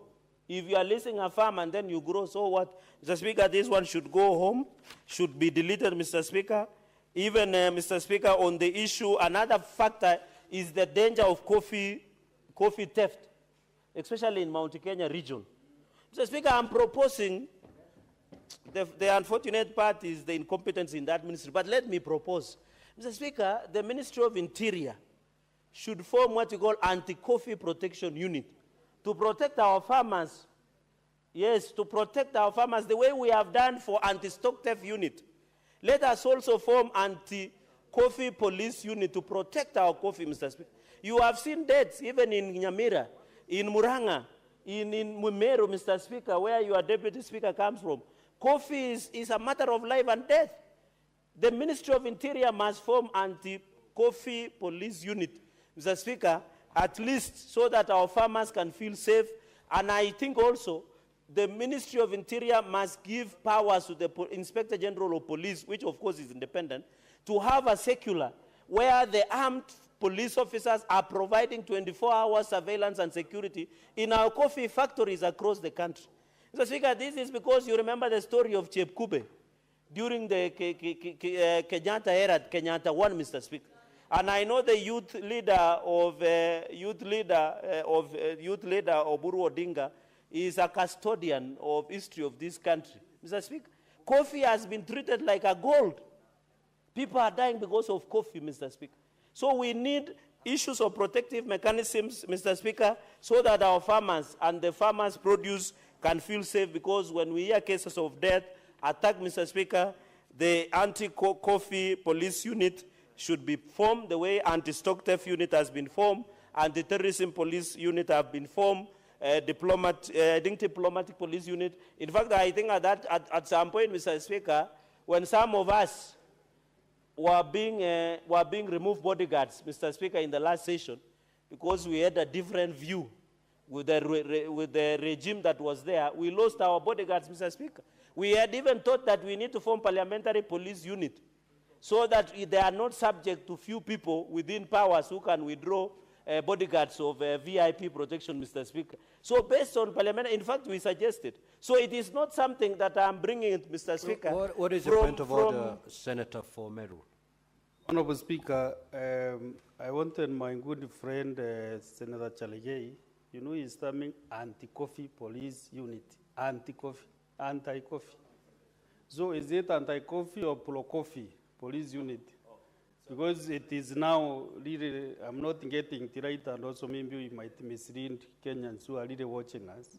Because, you know, the subject matter is very, very emotive. And I'm happy with what you have really canvassed and all the members. I was following up this matter throughout this afternoon. But can you really collect it's not anti-coffee? Because you are saying police officers shouldn't be against the coffee. Okay, thank you, Honorable Speaker. Thank you, Mr. Speaker. Thank you, Deputy Speaker and Senator Katuri Murungi, for that correction. I meant that there should be a specific unit to protect our coffee factories and where coffee is being stored. So that is what actually I meant, to prevent the theft. A police unit should be formed to prevent the theft of coffee in this country. And more so, the Ministry of Interior can start with coffee factories for now, and where coffee is being given, Mr. Speaker. And therefore, I agree that should be the least we can. And the principle, Mr. Speaker, so that I qualify my argument, is that it is not, we are not talking about the issue of giving police to prevent theft of coffee. Even I'm talking about livestock, Mr. Speaker, even diplomats. So it is not, so Kenyans, when Kenyans will listen, we are not saying Ministry of Interior should get extra budget. It is just reallocation and creating a department or a police unit that will specifically deal against coffee theft in this. And we have formed many units, Mr. Speaker. Number 3, Mr. Speaker, is on taxation, Mr. Speaker. The reading of Article 210 on imposition of taxes and the reading of Article 209, Mr. Speaker. We need to be very careful. Taxation is killing our people, Mr. Speaker. You remember the dissent that we had last year of the young people over the finance bill in this country was because of taxation.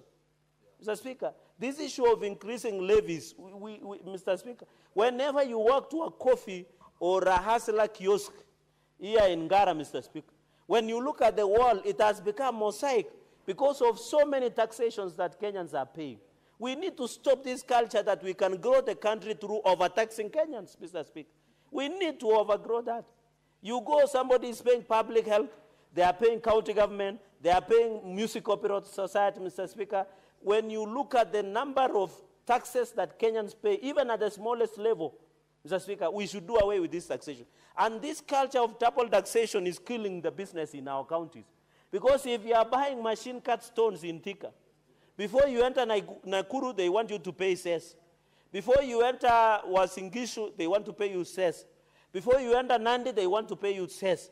Mr. Speaker, we are killing the spirit of business by encouraging double taxation.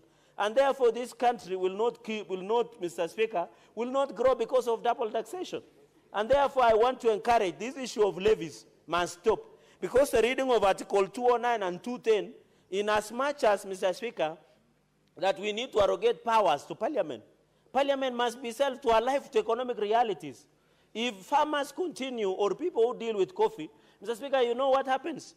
The people who do coffee business, they don't care. They will just arrogate those taxes to the farmer. And tell the farmer we would have paid 250 shillings per kilo, but because taxation is high, we will just pay you 200 shillings because we have to pay that taxation. So I want to say there was lack of wisdom in introduction of this taxation part, Mr. Speaker, because Kenyans are tired with taxes. We only grow this country by creating an enabling environment, Mr. Speaker. Mr. Speaker, on point number 4 is on the issue of SRC, Mr. Speaker. We are overstretching the mandate of Salaries and Remuneration Commission. The business of SRC that was envisaged by the Constitution was very clear, to advise.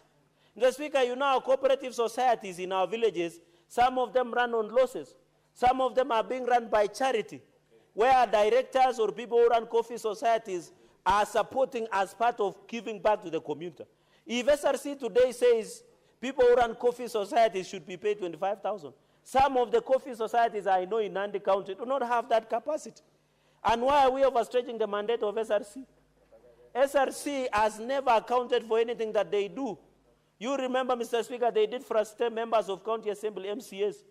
I have never seen it. When it started in 2013, Mr. Speaker, the money that was being won was more than 150. Now they have cut it down to 80. We are giving SRC powers that do not have. We should not allow SRC, Mr. Speaker, to do anything because they are the ones that their work is to advise based on the economy performance. So when you introduce SRC, Mr. Speaker, on the role that we are having, Mr. Speaker, is very unfair.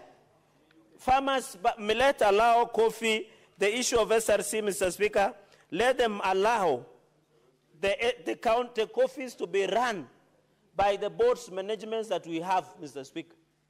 Mr. Speaker, another factor, Mr. Speaker, this one is on SRC Board of Directors, shall be paid as SRC Commission shall determine. Mr. Speaker, let us allow coffee is on its dead need. Let us allow the coffee to regulate itself and agree because I don't know why members of National Assembly will want to introduce this issue of SRC in this. SRC, their work is to advise. They are not to, and you know we have had run-ins, both at the legislative, and they have overstretched their mandate, Mr. Speaker. In fact, I'm bringing an amendment, Mr. Speaker, that we should make SRC part-time because I think they are too idle in their offices. Until nowadays, they have realized the bogeymen or bogey women is to just review salaries of politicians in this country. We must make them, they only meet 4 times a year, and we can make part-time because they are changing vehicles, the salaries they give themselves, because no one, who will watch the watcher, Mr. Speaker? Who will watch the watcher? No one will watch. And you know they say when your goat gets lost, the smell of the stew in your neighbors, you become suspicious over it. So, Mr. Speaker, the watcher must be watched, Mr. Speaker, going into the future. Mr. Speaker, let us support these farmers. I want to say I reject in capital letters this motion, Mr. Speaker. Let's go to the mediation for the benefit of a coffee farmer in Kabirer, somewhere in Tindred, Mr. Speaker. Let us stand up for a coffee farmer in Kamunge, in Masab Sub-County, in Nandi County, Mr. Speaker. Let us go for this, Mr. Speaker, for a farmer somewhere in Wazingishu, Mr. Speaker, for a farmer in Kipkelion, for a farmer in Muranga, Mr. Speaker, for a farmer in Antiba Iju, in Meru, Mr. Speaker, for the benefit of this nation. We must reject this motion until and unless, Mr. Speaker, we agree, or now we can, Mr. Speaker, I am offering, and it's good the majority leader is here. I hope I will not miss in the mediation committee, because I need to educate some members of National Assembly on how coffee issues should be handled in this issue, Mr. Speaker. With those very many remarks, I totally reject this motion with everything that I have. Thank you, Mr. Speaker. Now, Honorable Senators, before I call the mover to respond, I have the following communication to make. I'd like to acknowledge the presence in the public gallery this afternoon of visiting teachers and pupils from Chania Primary School in Nyeri County. The delegation comprises 6 teachers and 40 pupils who are in the Senate for a one-day academic exposition. We also have visiting teachers and pupils from Huhoini Comprehensive School. The delegation comprises 6 teachers and 51 pupils. This school is also from Nyeri County and is on a one-day academic exposition at the Senate. Now, honorable senators, in our usual tradition of receiving and welcoming visitors to Parliament, I extend a warm welcome to them, and on behalf of the Senate and on my own behalf, wish them a fruitful visit. I will call upon the Senator for Nyeri County to extend a word of welcome, that to be done under 1 minute.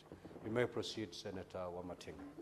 Thank you very much, Mr. Speaker, sir, for giving me this opportunity to welcome the pupils from Shania Comprehensive School and Huhoini Comprehensive School, both in Nyeri County.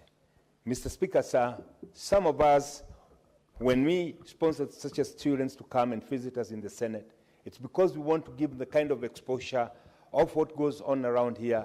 We want to also give them an opportunity to get inspired so that one day when they are sent to the offices such as ours, they can be good leaders. Mr. Speaker, sir, Nyeri County is renowned for having produced some of the best leaders, among them being Moi Kibaki.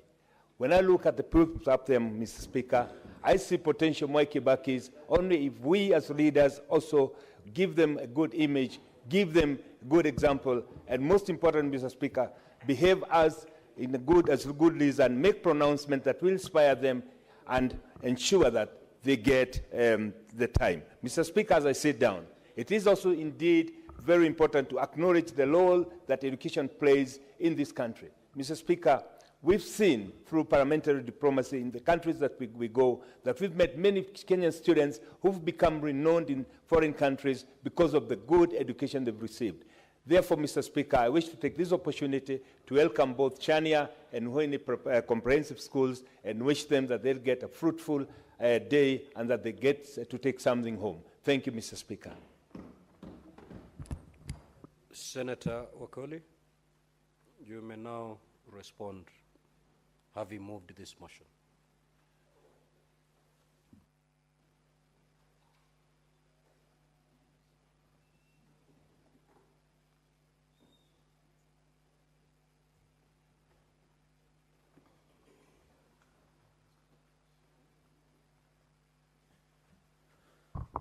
Honorable Speaker, I want to appreciate the contribution of honorable members on this coffee bill.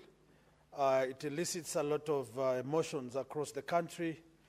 Honorable Speaker, we were with the Minister for Cooperatives, Honorable Oparanya, in Bungoma on Friday.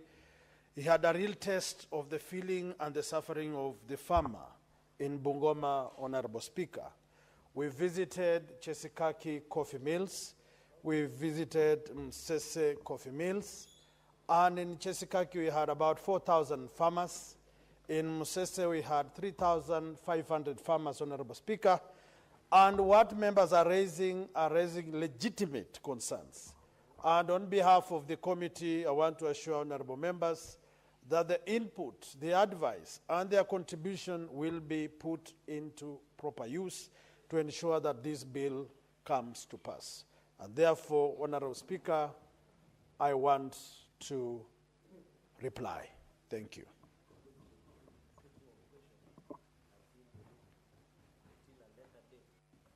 Chair Agriculture, maybe get guidance from the clerk. Honorable Speaker, I want to request that we can defer putting of the question to a later date.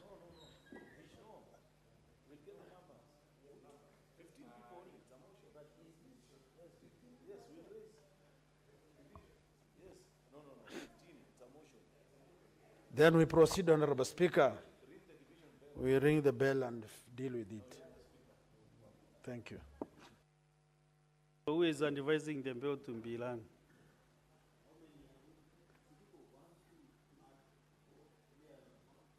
Not you, you are done, Chairman. You are done, Chair.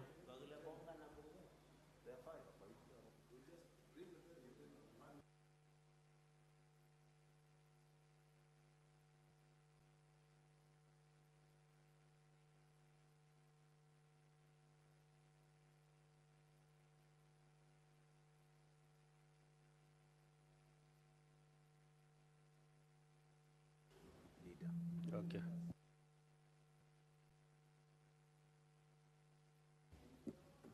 You know, this house has rules and regulations. Yes, sir. And as a Senator Chalagei, the majority leader, you have no authority to call the bell to Mbilang. You cannot call the sergeant at arms to ring the bell for quorum. Majority leader, you have no authority to do that also.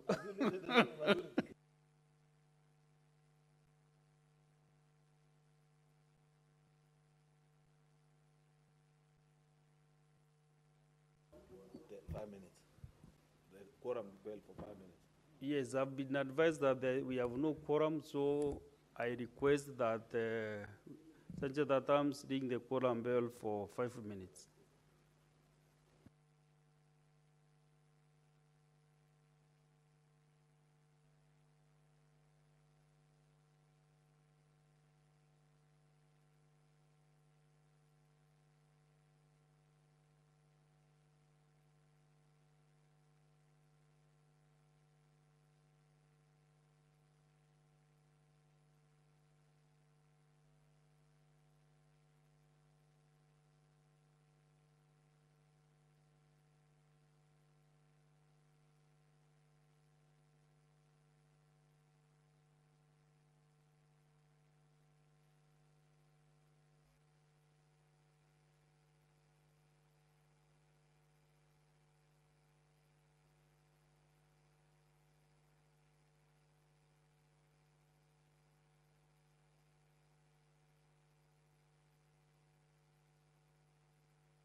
Honorable Senators, can we now resume our seats? Honorable Senators, the robbing is over, so I want to put the question. Senator Modigi, Senator Chalagei, Majority Whip.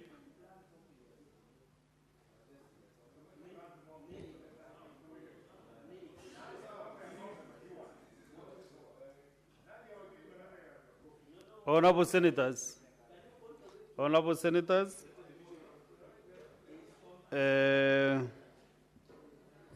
now that we have quorum, Senator, our good senators, Honorable Senators, I now put the question that the National Assembly, honourable members, Honourable Senators, I put the question that the National Assembly amendments to the Coffee Bill, Senate Bills number 10 of 2023, be now considered. Will as many as of that opinion say aye? Will as many as of the contrary opinion say nay? Nay. The nays have it.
Honorable Senators, you know these Kamkunjis are not, last week we had a very comprehensive Kamkunji and we sorted all the issues that were raised by the members. So let us make progress on today's business.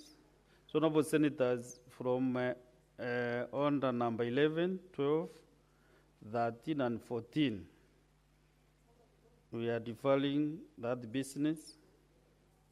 And then we are going to order number 15, Clerk.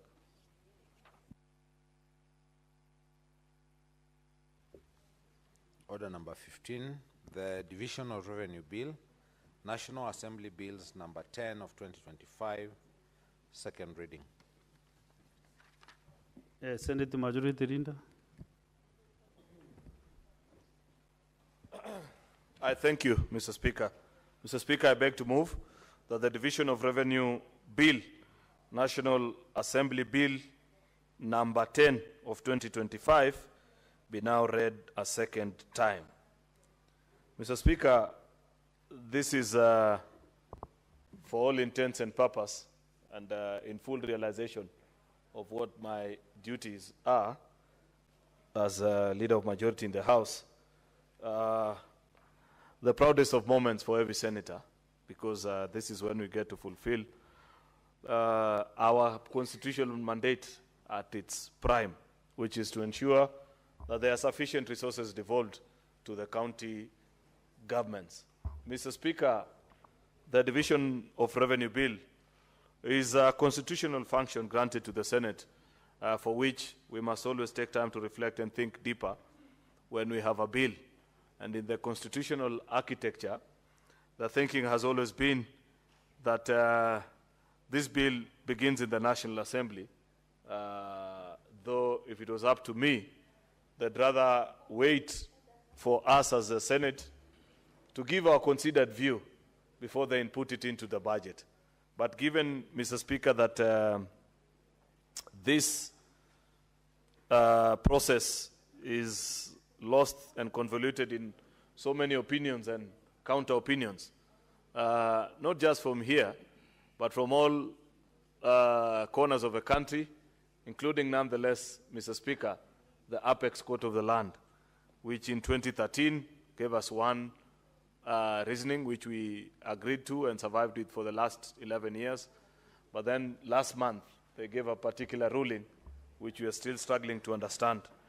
That is not the context, Mr. Speaker, of what I'm to speak about, but I felt that it would be impossible to move this motion, Mr. Speaker, without reflecting and looking back on what colleagues, senators need to say about this bill, the annual division of revenue. This is perhaps the most important legislative duty any senator gets to undertake in their mandate once they are elected to serve in this House, Mr. Speaker.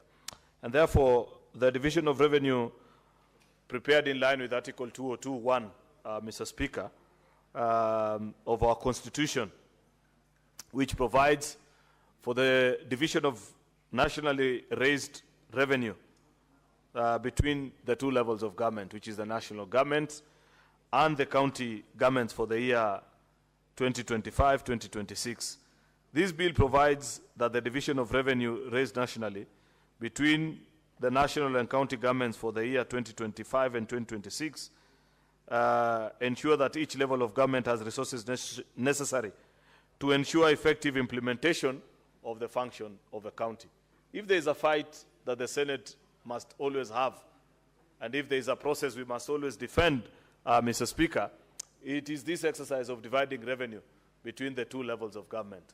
Mr. Speaker, in fact, I have seen speculation in the media on what is the position of the Senate with regards to the constitutional amendment bill that is before the National Assembly, and perhaps our position on Senate Oversight Fund. We have no strong attachment to the Senate Oversight Fund.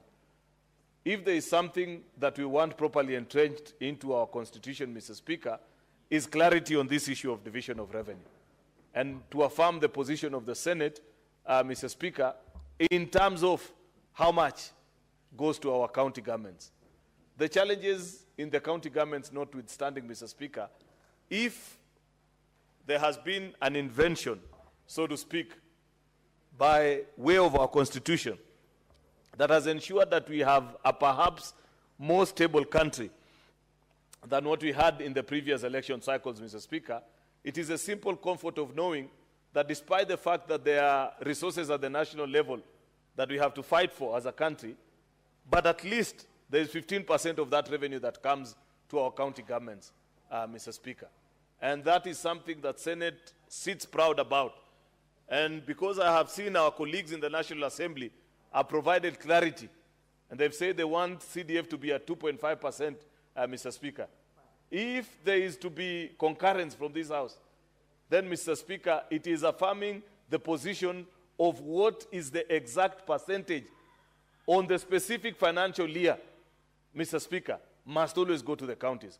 This business of the last audited financial accounts, Mr. Speaker, is something that has left counties wallowing in deep debt, Mr. Speaker, and having resources that are not sufficient to run the operations. Therefore, if our colleagues feel that 2.5% is sufficient of every national budget, Mr. Speaker, then let us have that 15% or 20%, Mr. Speaker, be the bare minimum, as such that when the budget is laid in the National Assembly, you know for a fact that that amount of money will go to our county governments, Mr. Speaker. That will be a beautiful trade-off. 2.5% for CDF, 20% for devolution, Mr. Speaker. And that will be a proper conversation to have. I know there are conversations about, oh, you know, by the time of laying the budget, it depends on how revenue will perform, and so on and so forth, Mr. Speaker. But what about CDF? How comes you want to entrench it, Mr. Speaker, at a particular percentage? Reflect back to the, Mr. Speaker, the budget that has been passed in the last few years. 3.4, 3.6 trillion, Mr. Speaker, yet only 300 billion plus, or 400 billion the last few years. That's on or about 13 or 14% of that particular resources, or just barely 15 of that budget goes to counties, Mr. Speaker. We need to set the threshold and agree, not forgetting, not blindsided, Mr. Speaker, of all the challenges that are in our county governments, but knowing that the first conversation is let us devolve the resources first. We will go and deal with the issues of the thieving governors, Mr. Speaker. But let us first send the resources to the counties. In any case, it's not that it is for lack of thieves at the national government that those resources remain here. Thieves are everywhere, Mr. Speaker. And EACC must do their job, Mr. Speaker. And in fact, on that account, as we move this, you know, today I saw headlines in the Nation and the Standard, where the editors are telling us, Mr. Speaker, that there is a fight back, I don't know, from the president with regards to his critics. Maybe the editors of the Nation and the Standard, Mr. Speaker, needs to give us the list of who are these citizens that are above the law. That if you become a Ruto critic, Mr. Speaker, then you can do anything and there should be no recourse to you in law. I thought a criminal is a criminal, Mr. Speaker. If you are found to have broken the law, Mr. Speaker, it doesn't matter which side of the political divide you support. And I thought it is as basic to that level, Mr. Speaker, and those are the basic tenets of any democracy, Mr. Speaker.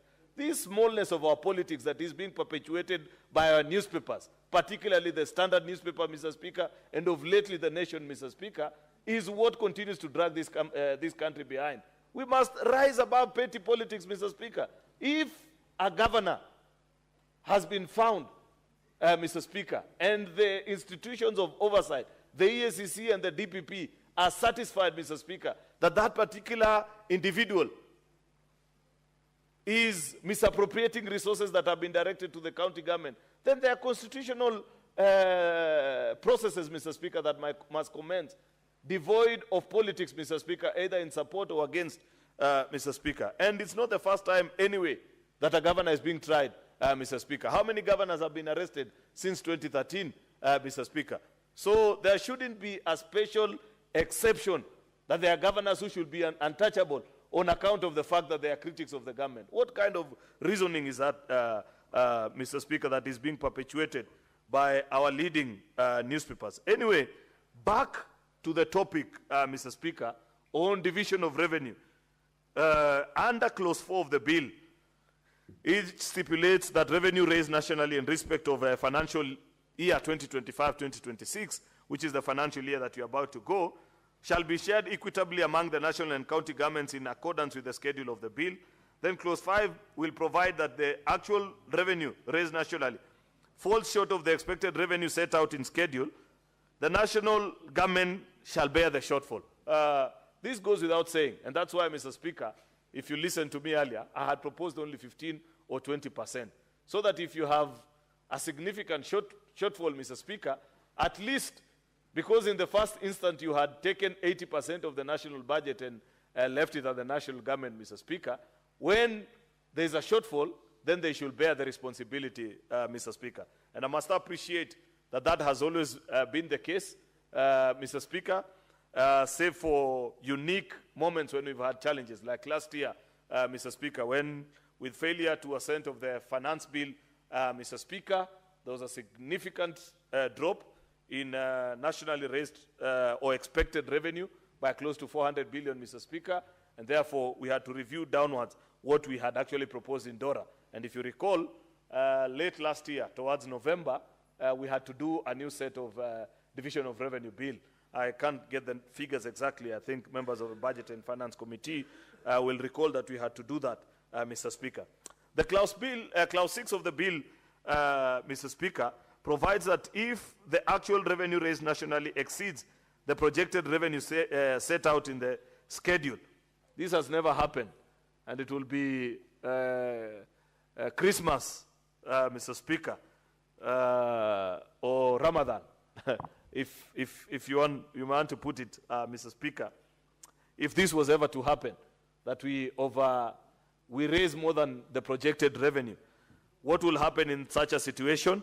The excess revenue shall accrue to the national government and may be used to reduce borrowing or pay debts. It's just a balance, Mr. Speaker, that if there was to be a shortfall, you bear the burden. But then again, if you are to get a windfall and raise excess revenue beyond what you had projected, Mr. Speaker, this has never happened in all those years, and I don't see the chance of it happening, Mr. Speaker. But if it was to happen, then that becomes something for the,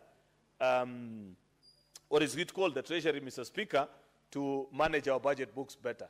I will be looking with more detail what will be the fiscal deficit, because that's the indicator, Mr. Speaker, of how much, what will be the eventual budget that will be projected before we eventually agree on this issue of division of revenue. If the fiscal deficit, and I want our colleagues in the National Assembly to hear me loud and clear, if the fiscal deficit is above 4.5%, then we have no reason why we shouldn't be sending upwards of 420 to 430 billion to the counties, Mr. Speaker.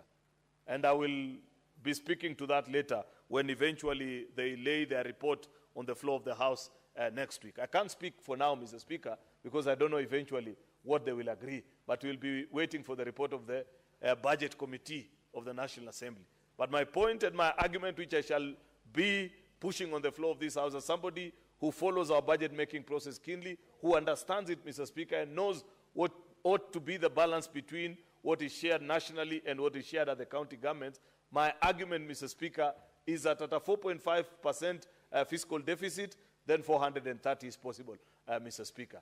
Should it be reduced downwards, then we can have a conversation about the figures that I hear being mentioned by our colleagues in the National Assembly, because it means there is limited fiscal space, Mr. Speaker.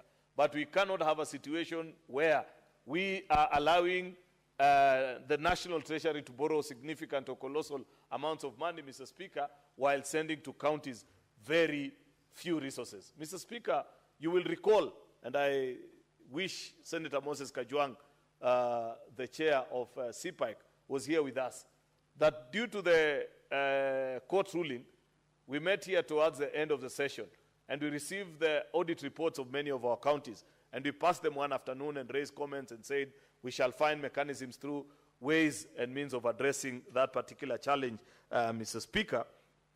You will recall that we, as a Senate, raised a concern that if many of our county governments, all the 47 of them without fail, were business entities, Mr. Speaker, we'd be concerned that most of them, or all actually, are not growing.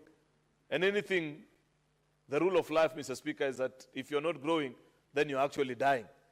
It only depends the speed at which you're dying. It could be a quick one, a slow one, but if you're not growing, Mr. Speaker, what are the indicators of growth, Mr. Speaker? And we said that many of our counties are not raising significant amount of funds in on-source revenue.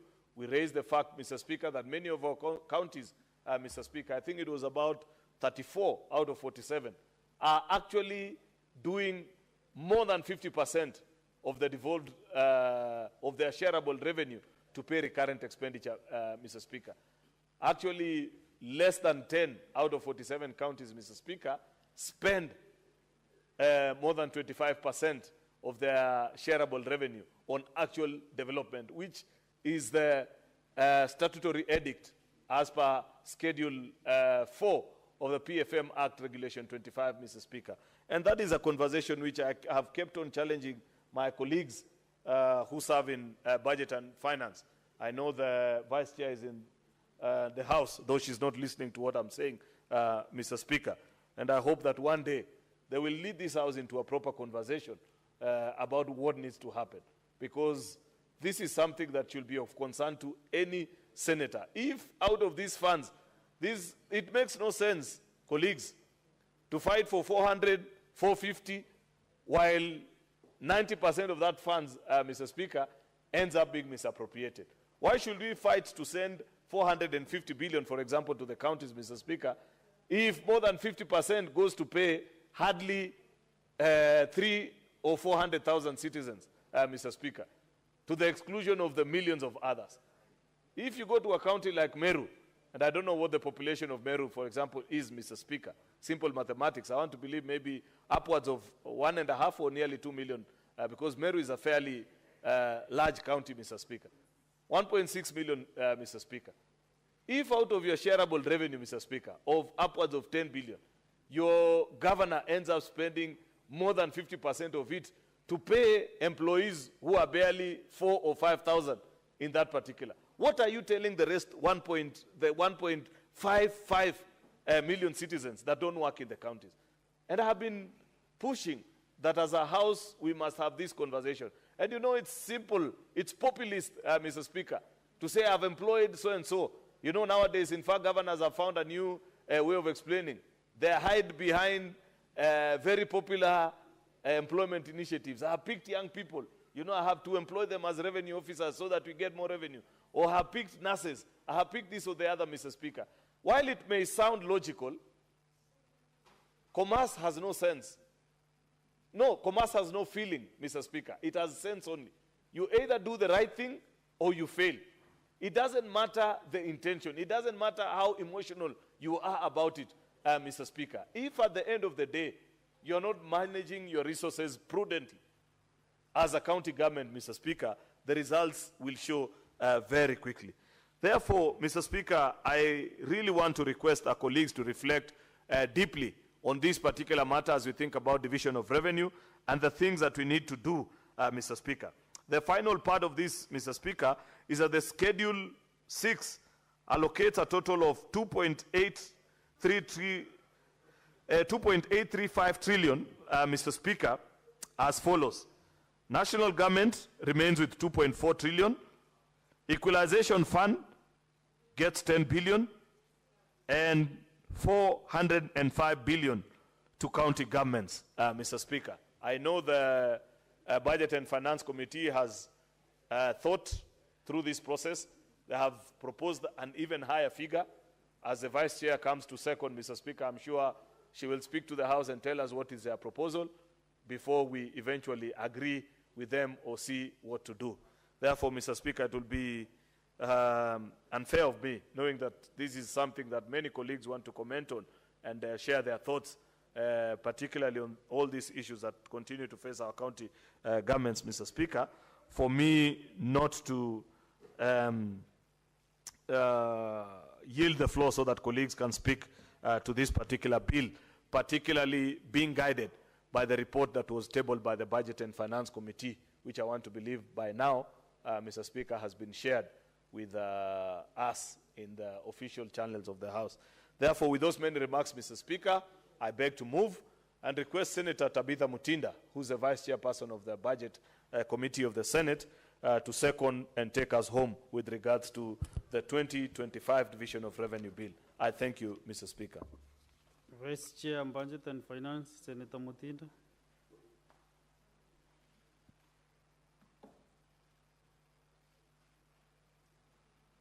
Kindly give me the mic. Thank you so much.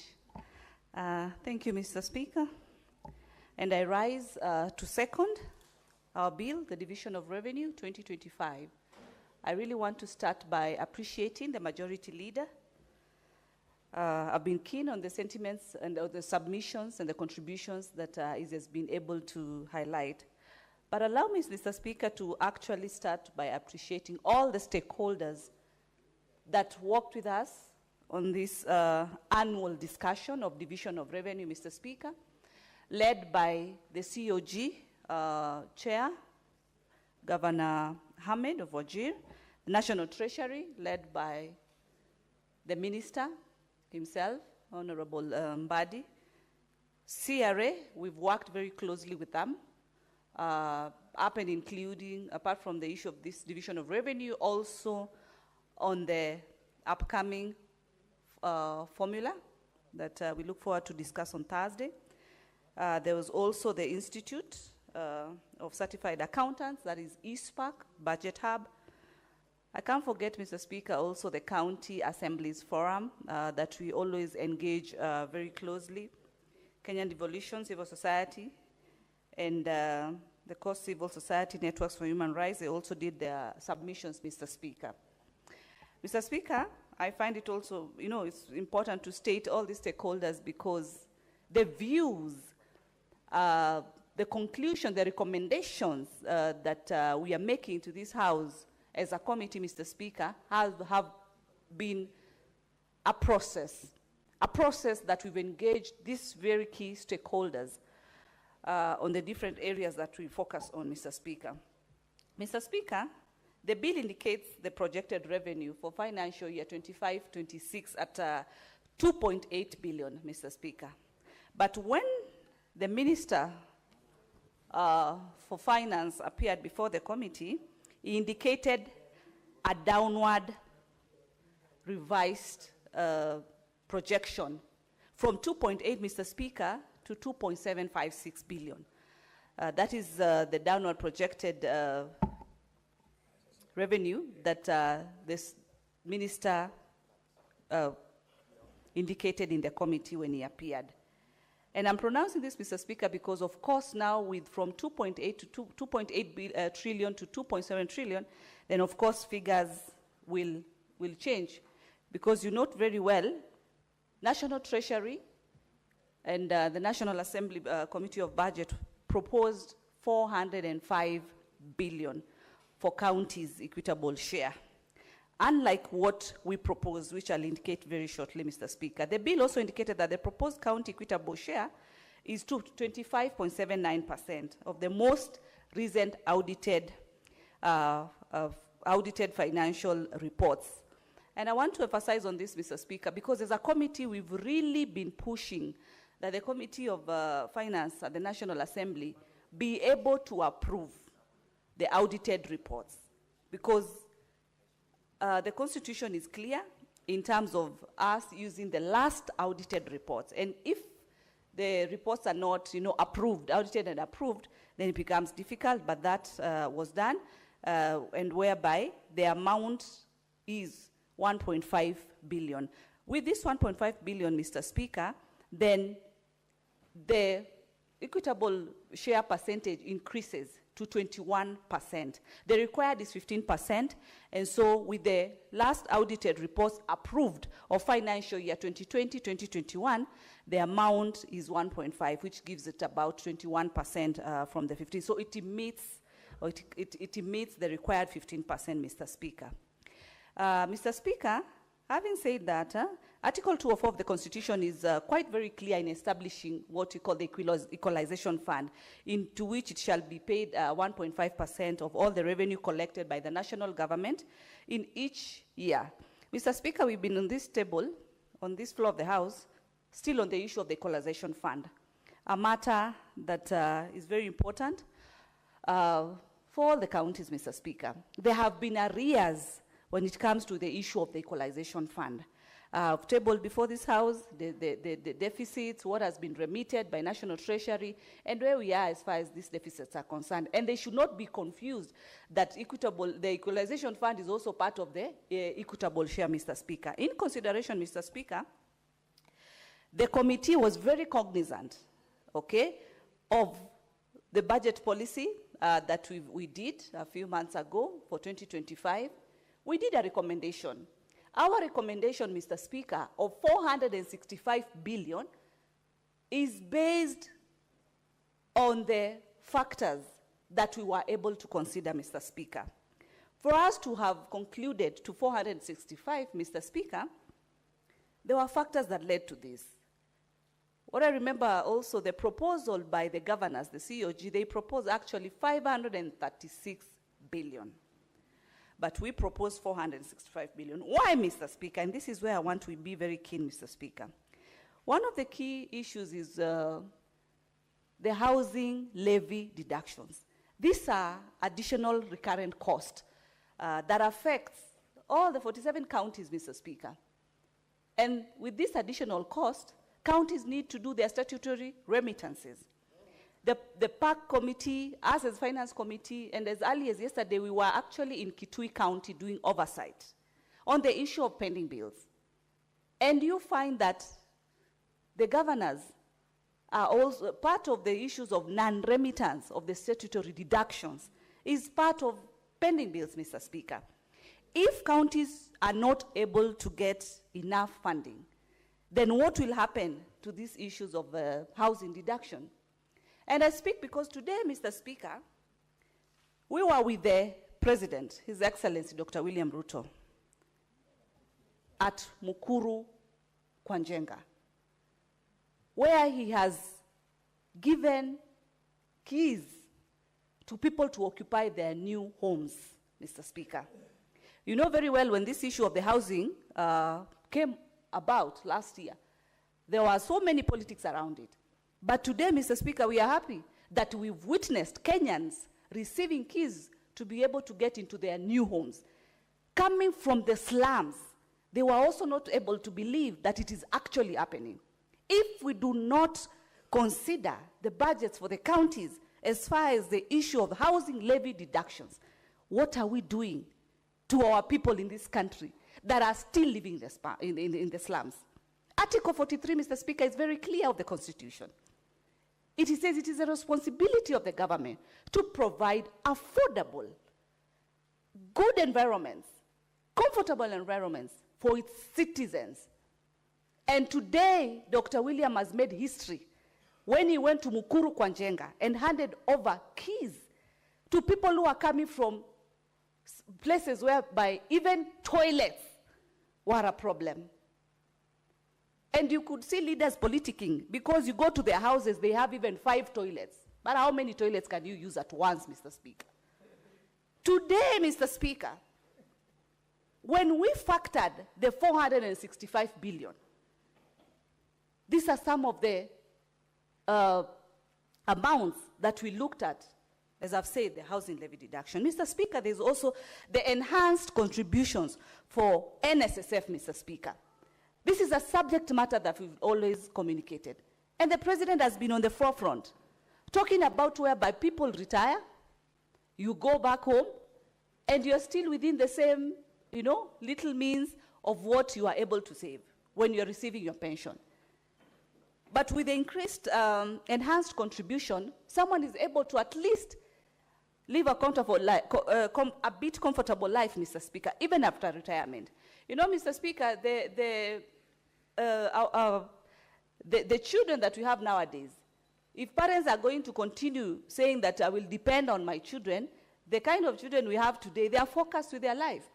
Totally. It's not like us that we are still taking care. So, when these enhanced deductions for NSSF, when these contributions are enhanced, then it gives retirees an opportunity to continue living comfortable lives. It is sad when people retire, Mr. Speaker, and they have to really go back to living standards that probably they were not prepared for. The other thing, Mr. Speaker, was the issue of the CIPes, the County Integrated Industrial Parks. 18 counties have already received funding, Mr. Speaker. The question is, funding has already been given, projects have been awarded, contractors have started these projects. They're at a certain level. For Christ's sake, that is where we will see bloggers going out there and say, amount X of this money, in billions, in millions, was put in this particular project. But this project has stalled.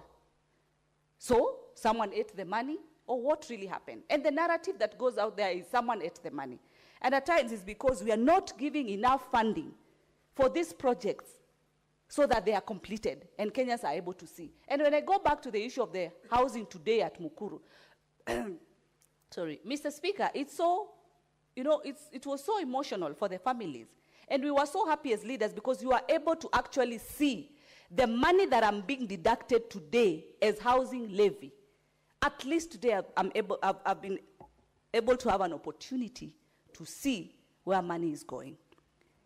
And I'm sure by the time this project is getting finished in the next 2 years, Mr. Speaker, over 60,000 Nairobians will be occupying their own homes, Mr. Speaker. There's the other issue of our very good friends called the Community Health Promoters, Mr. Speaker. This program is very key. It's a program that is shared in terms of the remuneration between the county government and also the national government, Mr. Speaker. Mr. Speaker, we've met actually the CHPs for Nairobi, and they say the national government has given us our share. The county government is not giving us our share. And this budget is about 4 billion. I'm happy because when the CS was giving us his schedules when it came to matters health, he was able to indicate that there is a budget for the community health promoters, Mr. Speaker. So This is very important because already these people are already on the ground doing a very great job, and their remuneration is very small. 2,500 from the county government, 2,500 from the national government. Procurement of new medical equipment. Mr. Speaker, how do we continue running hospitals without the right, correct equipments, the modern equipments that are needed in this country? Meeting the outstanding obligation under the doctors' CBA. Mr. Speaker, the issue of the doctors is a very, very pertinent issue that needs to be addressed once and for all. And as a committee, Mr. Speaker, because health is devolved, and if it is devolved, then governors or the county governments needs to get funding to be able to sort the issue of the doctors' CBA, Mr. Speaker. Hence the decision for 465 billion. I say like that, Mr. Speaker, because this is money. It's not pocket change. And it has to make sense for our brothers at the National Assembly to understand why are we asking that we approve the 465 billion to the county government. These are some of the many recurrent expenses for that matter, Mr. Speaker. Of course, the annual wage drift, Mr. Speaker. Every year, as you know, there's annual wage and salary increment for the staff. So where do they get the money if we don't consider this? But still, as I keep on supporting 465 to the county governors, I still keep on reminding them to sort the animal, the stinking animal, Mr. Speaker, called the pending bills. We cannot also be on the floor all the time understanding the situations at the county and pushing for more funding if the governors are also not doing what they're supposed to do. They need to ensure that their pending bills are at zero levels. I was so impressed yesterday in Kitui County, whereby we met the county assembly, and they reported to us that their pending bills is at zero. They have no pending bill. These are the same institutions working in the same counties. Which formulas is this one using versus the one? And the issues of, yes, I know there are challenges in terms of timely disbursement of funds from the National Treasury, but all said, there should be schedules that should be adhered to clear that, Mr. Speaker. Mr. Speaker, in our many observations, we note that there has been marginal growth in the county equitable share from the previous financial years, despite the substantive growth in the shareable revenue. Financial year 25-26, which is this year, while shareable revenue is estimated to grow by 10%, which is 259. Counties are projected to increase by 17.7 billion from this revenue growth, Mr. Speaker. That over the years, the county equitable share has an average of 2.23 of the GDP, and in the year 2025-26, nominal GDP is projected to be 19.5 trillion. Mr. Speaker, as a committee, we were able to make some recommendations, and we made the following. Clause 3 be amended to make a reference to Article 2021 of the Constitution, which requires revenue raised nationally be equitably between the national and the county levels. Mr. Speaker, this is an emphasis that as a committee we really emphasize because it is in the Constitution. It is not our words. We are not making this. The schedule to the bill be amended such that the total shareable revenue is 2.7. Remember I said earlier, the minister tabled and communicated that the projected revenue collection is not 2.8, but 2.7. We adopted that, Mr. Speaker. So the total shareable revenue to be at 2.756. The most recent accounts of the revenue as approved by the National Assembly, as I earlier communicated, is at 1.9, and for financial year 2021-2022. And I want also to add the National Assembly Committee of Finance to speed up on ensuring that the last audited and approved financial reports are as recent as the financial year 2023-2024. We are already in 2025. This issue of lagging behind, not approving this, the audited reports, is not really looking so good. National government share, Mr. Speaker, at 2.2 trillion. And now, this is where we say the county government share at 465 billion. Equalization fund. Equalization fund, Mr. Speaker, is something that the Office of the Minister of Finance, they are aware of these figures. They are not disputing these figures. Figures amounting to 9.6 billion, and the equalization arrears at 2.7, Mr. Speaker. Every time they've appeared, they've confirmed that these monies will be put in the budgets. It is the high time we also close on this issue of the equalization fund, because time is not on our side. The duration was to be 20 years. The duration is almost lapsing. But it was clear that the project that had started, they need to be completed. But then how they completed without funding, Mr. Speaker? This is an issue that should not actually be in so much discussion. The issue of the equalization fund should be an issue that the Ministry of Finance sorts it out completely. Mr. Speaker, with those many and few, I want to urge colleagues to really support understanding where we are coming from as a committee. The stakeholders that I mentioned earlier, Mr. Speaker, these are very experienced stakeholders that we've walked journeys with, stakeholders who understand where we are coming from. And I also want to challenge the governors. Can you see your own source revenue? Can we see what you are collecting? Is it upwards? Is it downwards? Is it, standard? We need to see the projection of the own source revenue. As we fight to support the 465, as much as I know, with the proposal of 4 or 5, definitely we are going to go for mediation. I don't dispute. But as much as that discussion will be in place, can we see improvement on your own source revenue? You should be more dependent. By now, and I'm happy, Mr. Speaker, that on Thursday, and I want to remind and really urge colleagues, the issue of the formula is a very critical issue. We have our breakfast meeting on Thursday. I request that we all attend, and be able to have this conversation, because our aim, Mr. Speaker, with anything above 400 on executable share, we have ensured as a committee that no county will lose. No county will get less, Mr. Speaker. With those few, I want to really appreciate my colleagues from the Finance Committee, the Secretariat that really work closely with, and I do second. Thank you, Mr. Speaker.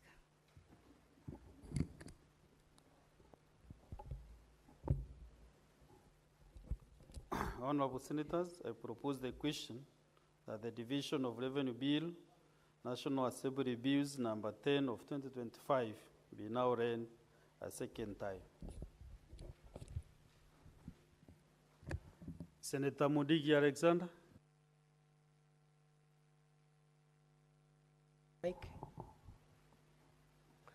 Asante Bwana Spika, mimi naunga mkono mjadala ambaye unaendelea ya ugawanyaji pesa za county na pia national government. Bwana Spika, kwa hii kipindi ya miaka ambaye tumekuwa hapa katika kutoka mwaka wa 2022 tumekuwa tukitaapika, county zimekuwa na shida nyingi sana, na pia tumekuwa tukililia sisi maseneta vile county sitakuwa sinapata pesa ambaye inaweza kuwasaidia. Lakini kumekuwa na shinda ya national government na MPs na pia na treasury. Hata tukipatiwa pesa kiasi gani kumekuwa na shinda, unakuta magavana wanalia na watu ambaye wakasahau katika Kenya mambo ya devolution. Sisi maseneta tuko hapa katika kutetea devolution. Na mambo ya devolution katika ile wakati wa zamani, devolution kuna serikali ya county zote zilipatiwa department 10. Na mambo ya njabu, Bwana Speaker, mara mingi kumekuwa na shinda kwa sababu hata zile pesa tumetua tukipatiana kule katika county government, pesa imekuwa ni kidogo, departments zingine zimekuwa hasipati pesa, kwa sababu pesa nyingi imekuwa ikienda upande wa hospitali na pia zile zingine upande wa agriculture na pia upande saa nyingine wa parapara, lakini wakuta kama livestock na vitu zingine hiyo pesa haitoshi. Bwana Speaker, nataka niseme tumekuwa tukishuhudia counties nyingi magavana wamekuwa kiteseka, wamekuwa wakipata shinda kwa sababu hata wakati waliingia Bwana Speaker walikuta mambo ya pending bill na wenji bill kama Embu County kumekuwa na shinda. Kwa sababu hata ile mambo ya kugawa ile pesa katika county, ile mambo ilikuwako zamani haikufanya mgawa pesa kulingana vile inawezekana ama vile inafaa, kwa sababu tunajua Bwana Speaker, kulikuwa inaonekana county zile asikuwa na njiweza silipatiwa pesa nyingi, na zile county ilikuwa na njiweza ikawa imepatiwa pesa kidogo, na kulikuwa Bwana Speaker, wakati itafika hizo county iweze kufanywa audit ionekane kama zile county asinjiwezi ama iweza kutumia pesa na njia ile inafaa Bwana Speaker. Kwa hiyo Bwana Speaker, mimi naunga mkono ndio hii pesa tunasema 465 billion county iweze kupatiwa, iweze kufanya kazi kulingana na vile inaonekana.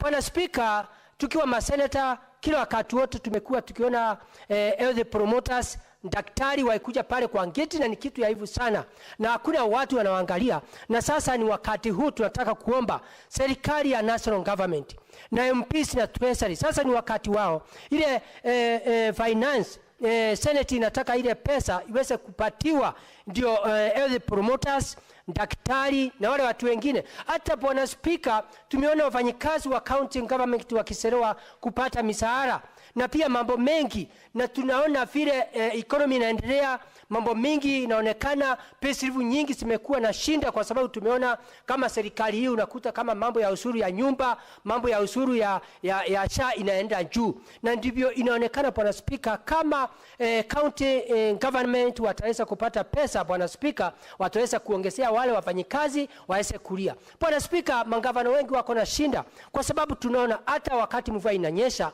hawapati pesa ya kutengeneza barabara. Mambo ya SHA inafanya kazi sahihi, lakini mambo ya shinda, hospitali nyingi karibu sote unakuta mangavana wanalia hakuna pesa ya kununua dawa. Kwa hiyo Bwana Speaker, ni mambo mengi sana inafaa iangaliwe. Unakuta hata mambo ya kilimo inafaa inataka kuangaliwa ndio kilimo iweze kuwa na njia ile inafaa, kwa sababu unajua Bwana Speaker, wakati tulikuja hapa katika maseneta tulipitisha kuwe na health promoters na pia kuwe na agricultural extension officers, na kutoa wakati ule iende ikawa wengine wanaweza kupata pesa. Lakini Bwana Speaker, kama counties sitaweza kupata pesa na njia ile inafaa, au watu wote wataweza kulipwa misahara Bwana Speaker. Kwa hivyo mimi nikiwa senator wa Embu County naweza nasema counties siweze kupatiwa pesa Bwana Speaker.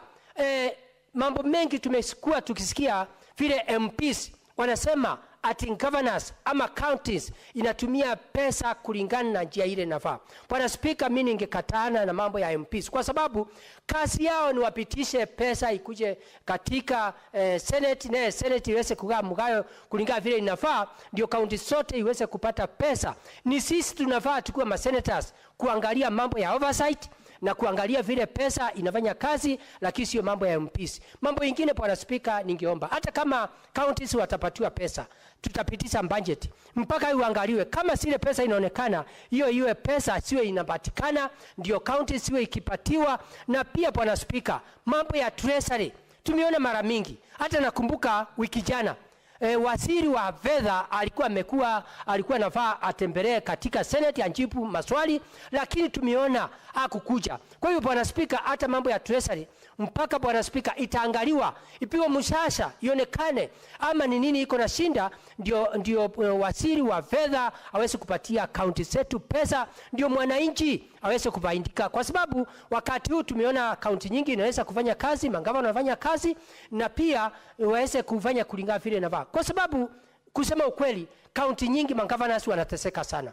wafanyikazi wanaselewa misahara, watu wengi wapati pesa kulingana vile inafaa. Mambo mengi kama sahi, hata nakumbuka katika Embu County kulikuwa na shinda kidogo wakati governor wa Embu County, nakumbuka vizuri, pesa ile wizara ya agriculture ilipitisha inue chakula iliselewa, na gavana akaweza pesa wakati ilikuja akanunua mahindi ikiwa imechelewa, lakini wakuta mpaka sai yende ikawa pesa nje piano nyingine ya kununua fertilizer mkulima aweze kupelekewa na gavana. Kwa hivyo saa nyingine mambo mengine Bwana Speaker, gavana wako na anja ya kufanyia mwananchi kazi, lakini kulingana na vile iko katika pesa mbali inatoka kunakuwa na shinda. Kwa saa nyingine tuweza kuwa magavana na shinda ni sisi, ni treasury ama ni parliament ama ni mahali pesa inatoka. Kwa hiyo Bwana Spika, tumeona mwaka jana ile pesa hii mwaka inaenda kuisha, mambo mengi pesa hii kutosha, lakini kama Bwana Spika, hata kama ni mambo ya mediation, hata kama wale watu tutachagua professionals katika Senate wataenda kufanya mediation na serikali kuu, waweze kuangalia ile pesa isipunguzwe, iweze kuwa hata kama itapungua iende chini kidogo, ndio tuweze kusaidia ukatusi, ndio economy ya county zetu iweze kuendelea vizuri. Kwa sababu unaona kama sasa wakati walipata pesa kidogo wameweza kuangalia mambo ya kilimo, unakuta manjani, kahawa, makandamia, maembe, vitu nyingi magavana wanataka iwe value addition, na serikali ya Kenya Kwanza ina support, na vitu zingine unakuta kama mirasi tukumuka iwe value addition, ndio mkulima watu waweze kuisimamisha, ndio miaka itakayokuja serikali kuu ikiendelea vizuri na serikali ya national government, serikali kuu na serikali ya ukatusi iweze kuendelea vizuri, ndio economy ya kaunti zote iweze kuendelea. Kwa hiyo Bwana Speaker, mimi naunga mkono. Asante. Sababu nilianza kuongea kabla umalize, naomba nimpe Seneta Mogeni Okongo Mogeni aulize. Asante mheshimiwa. Nimesema nilianza kuongea kabla malize. Yes. Angesimamisha hotuba yake anisikize mimi mwenyekiti. Mheshimiwa Speaker, unajua hii nyumba yetu ni ya rekodi, na vile tunazungumza hapa Wakenya wanashuhudia huu mjadala kwenye runinga, na inatakana yale ambayo tunazungumza hapa yawe ni mambo ya ukweli ambayo tukiuliza swali tunaweza kutetea. Sasa nataka kuuliza hoja ya nidhamu kwa rafiki yangu Senator wa Embu. Amesema kwamba yeye anangoja siku ambapo serikali itafanya muguka iwe na value addition. Mimi ningetaka kuelewa katika sayansi yetu, Mheshimiwa Speaker, atueleze kuna uthabiti umefanywa unaweza kusema kwamba kweli muguka inaweza kufanywa value addition. Nielewe kutoka Seneta wa Embu. Seneta Mudigi.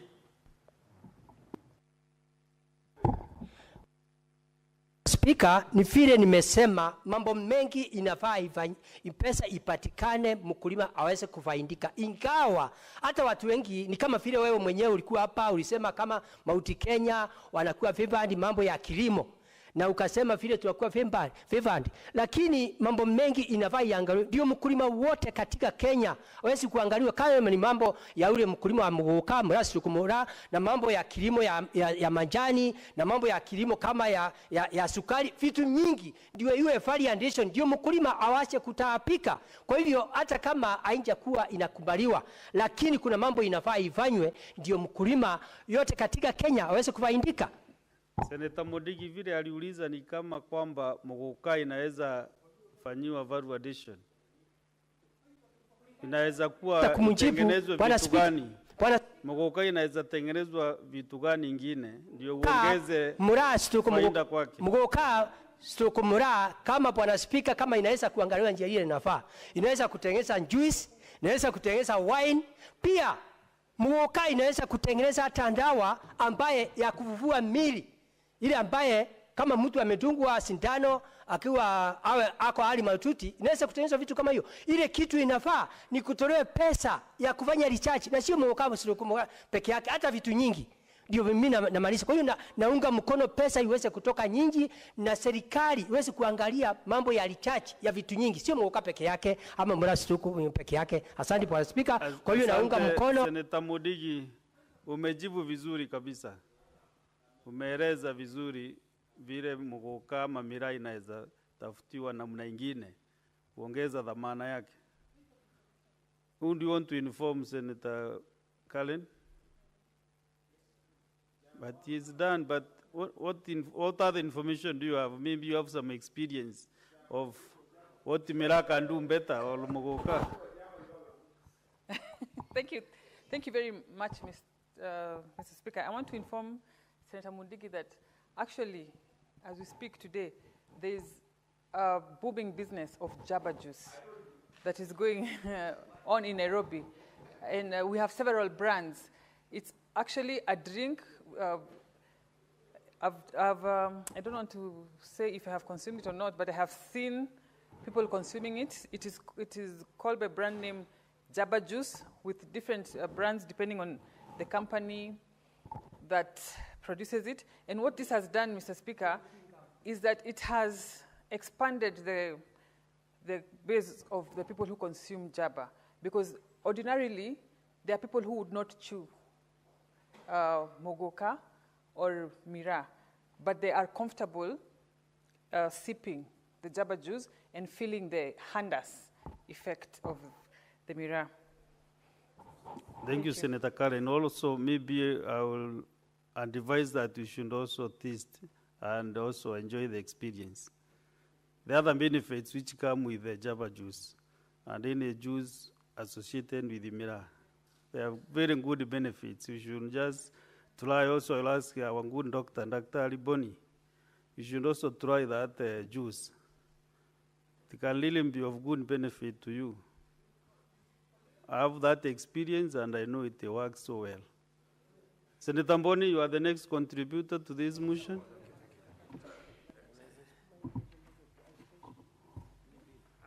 Thank you, Mr. Speaker. Mr. Speaker, before I support this motion, allow me to acknowledge the advice you've given me that I partake of this. While you are saying it, a youth has sent me quickly, real time, we're being followed, that I ask you, does that juice have any aphrodisiac capabilities? Mr. Speaker, just for the sake of the youth who has asked. You know, aphrodisia is the only do you say about what does it mean? Do you want me to tell you what it can do to you if you partake it? That's why I want you to experience it. Just do, also maybe accompany Senator Kalen. She will show you where you can get it. And then you just try, you can try them, both of you. And maybe, because also she has not experienced. Mr. Speaker, if next time I'm found with Senator Karen in Nairobi, please make sure that you explain to the husband, Somido, that it was with your permission.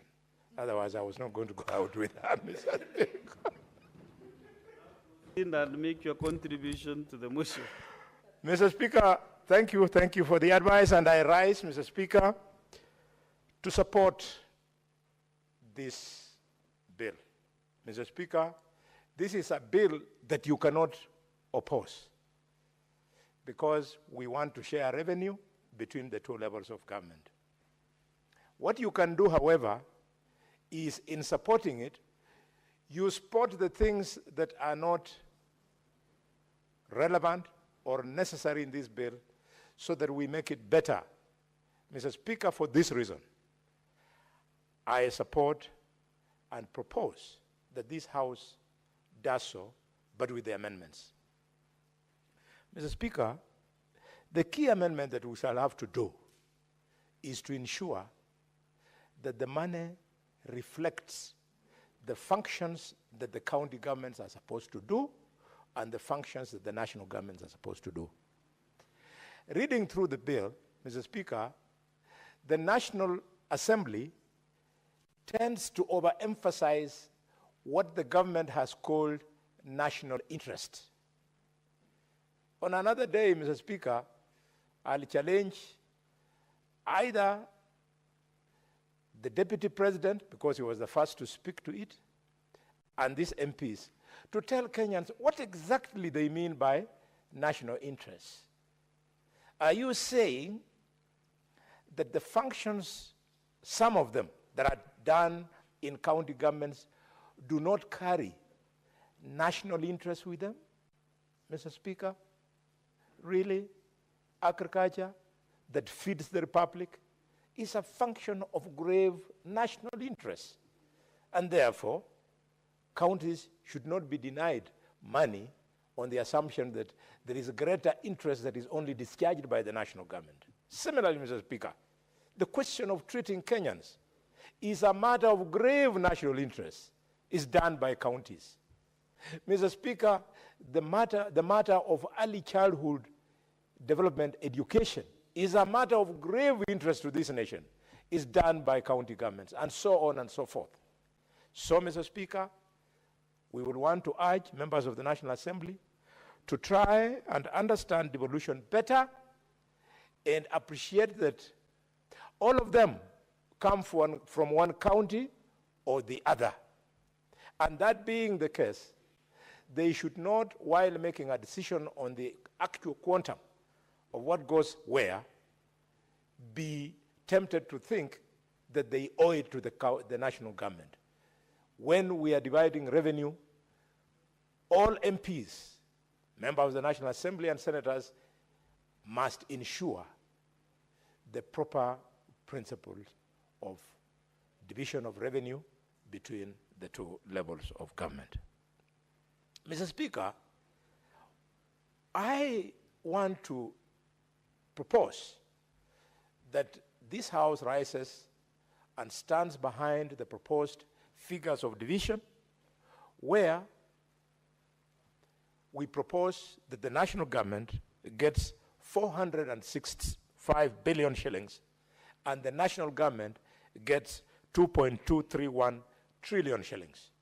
Mr. Speaker, if we do so, we believe, as the Committee of Finance, that we shall have hit the balance and both levels of government will be able to meet their development and recurrent mandate.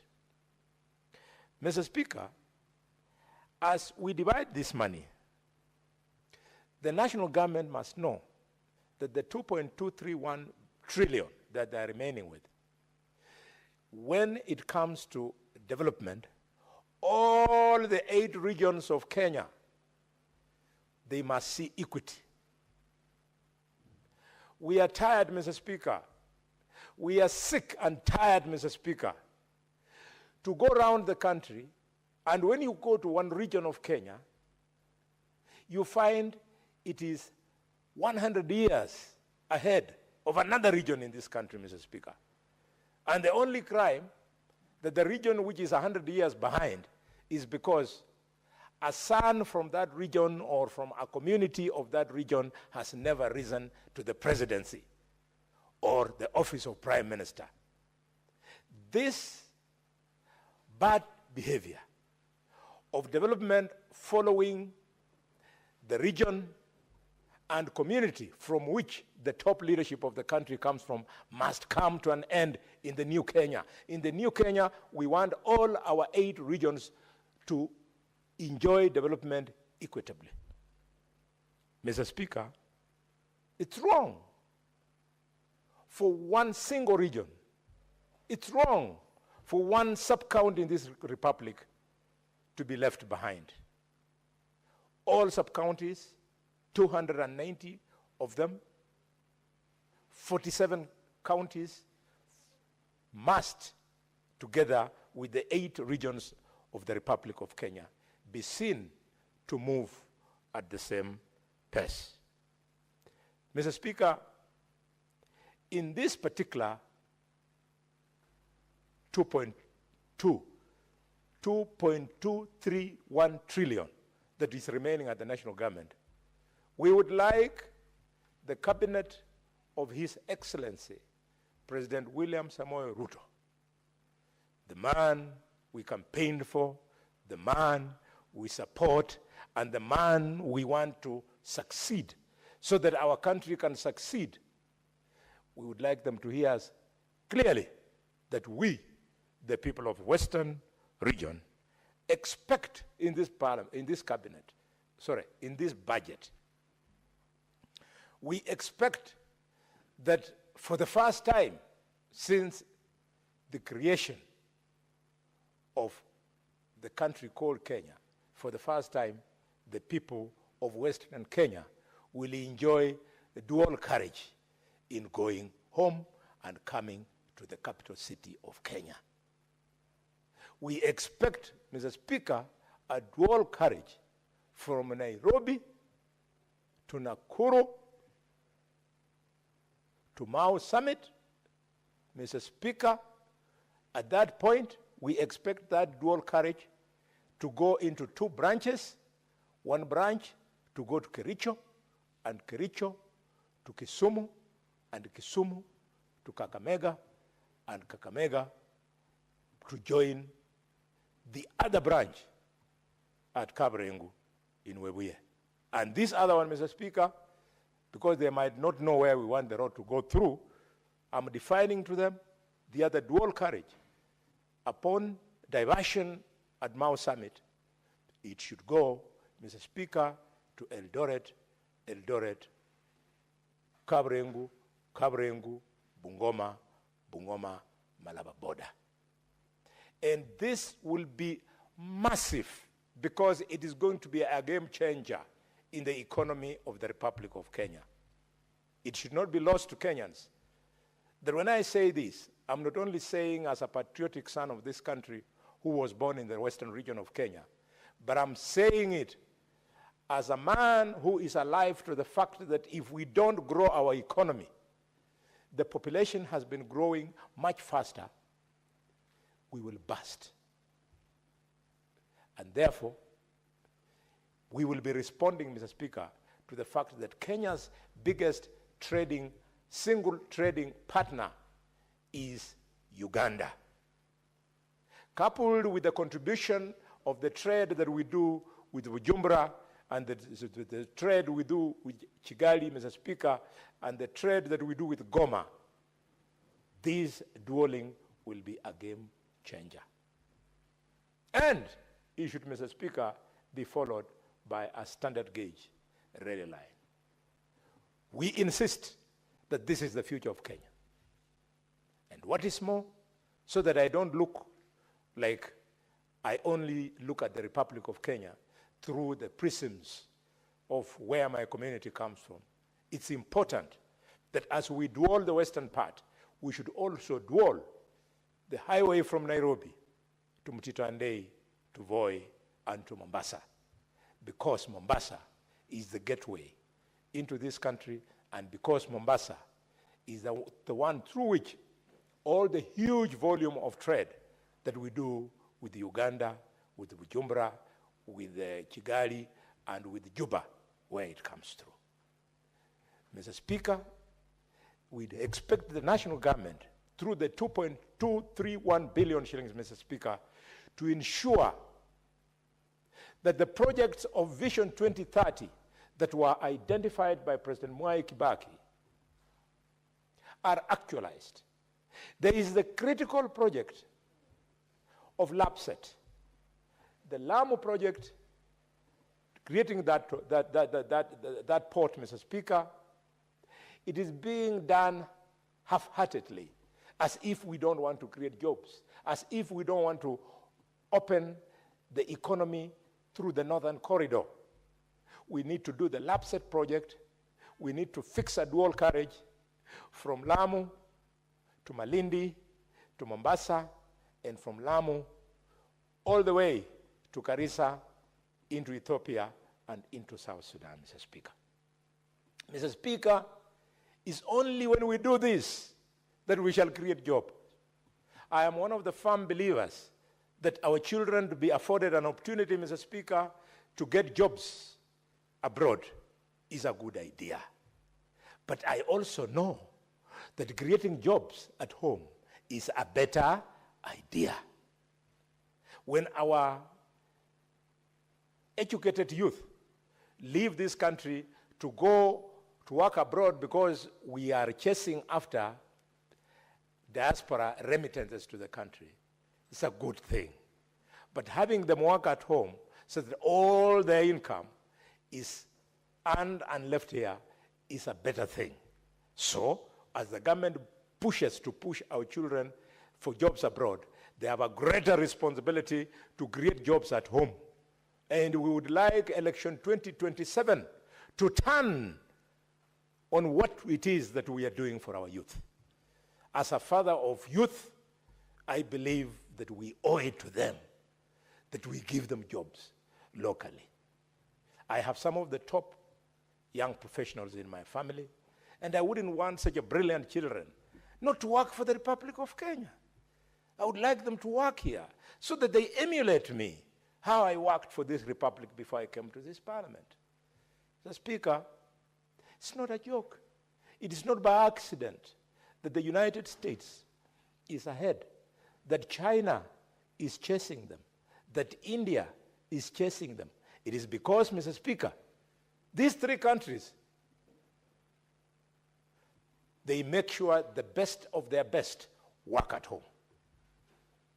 And in the case of China and India, they send the best of their students to the top universities in the United States. And once they qualify, they come back home to develop their own countries. Mr. Speaker, further to the road infrastructure that I've spoken to, the people of the western region of this country, which has been discriminated against for over 60 years, expect that because of the presence of the university teaching at the School of Medicine at the Masinde Muliro University, that the former Provincial General Hospital of Kakamega will be elevated to level 6 so that the university can use that institution to train our medical staff. Mr. Speaker, the people of Western are tired of waking up at 3 a.m. so as to come and catch a plane in Kisumu or a plane in Eldoret so as to be in Nairobi in 29 minutes. When all we have to do to cure this is to develop the airport in Kakamega. Mr. Speaker, yes? Yes, you can help me if you like. Senator Boni, yes. Avoid the exchanging in... yes, I am begging him. Don't heckle me, my son. At time, if God blesses you... Senator Eddie. Senator Eddie, if God blesses you, you might enjoy a long life like Omugeni and myself. And at that time, you'll have appreciated what is Kenya. Just a minute, Senator Boni Karwale. Thank you. What is your point of order, Senator Eddie Okech? Mr. Speaker, on 105, you know, Senator Boni is throwing aspersion at me. I haven't. 105 referred to as far as that conversation. Actually, a statement of fact one, and then 101 on, you know, mischaracterizing a member like him, Mr. Speaker.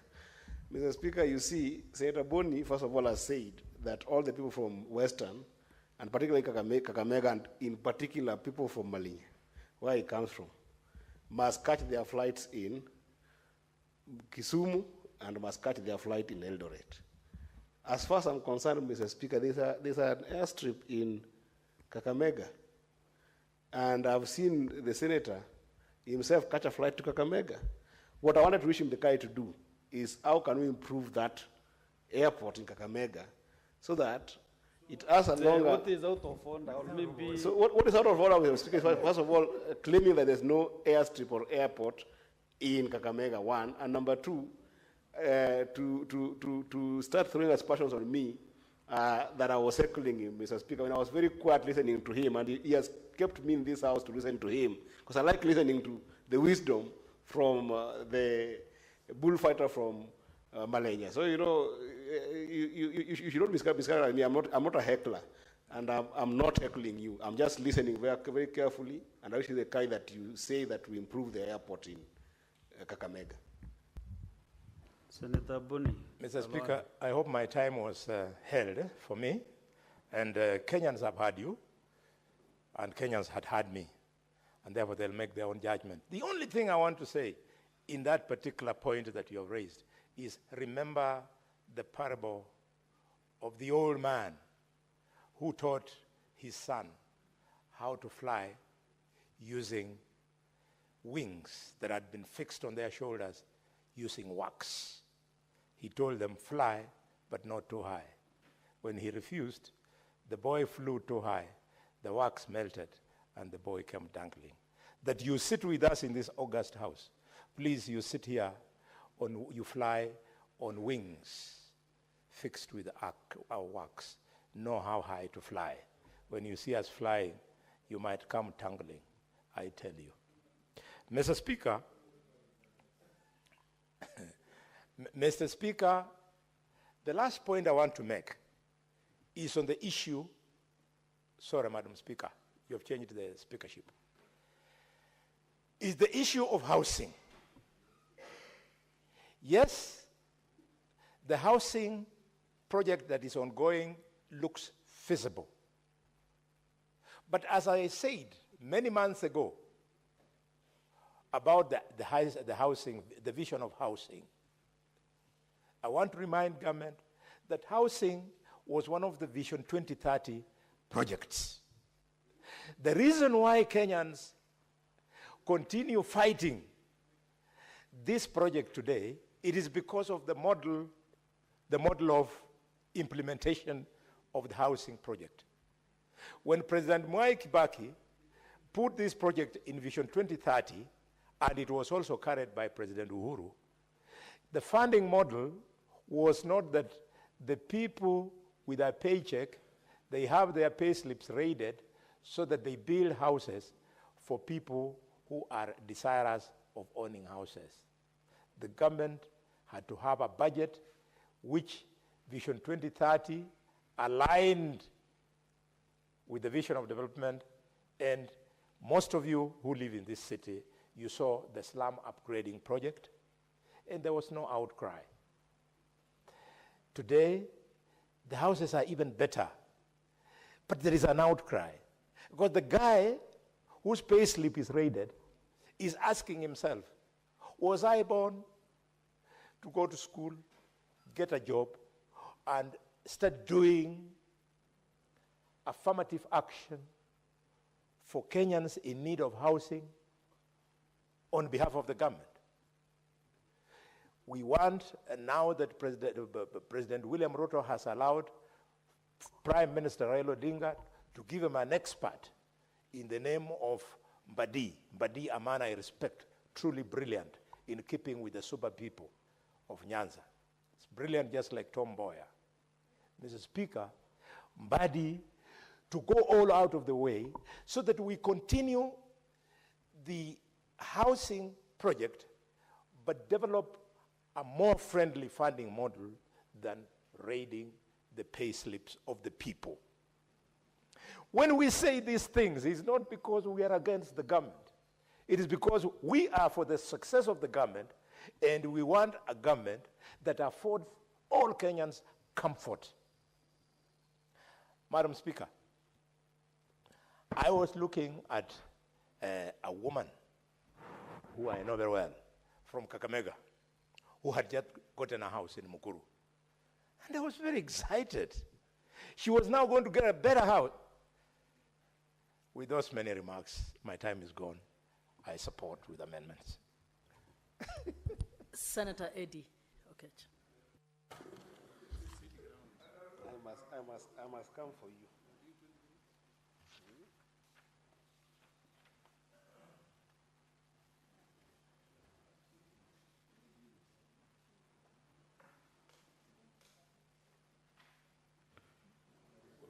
I thank you, Madam Speaker, for this opportunity to also share some thoughts here on this Division of Revenue Bill 2025, which is essentially a vertical share of our natural resources.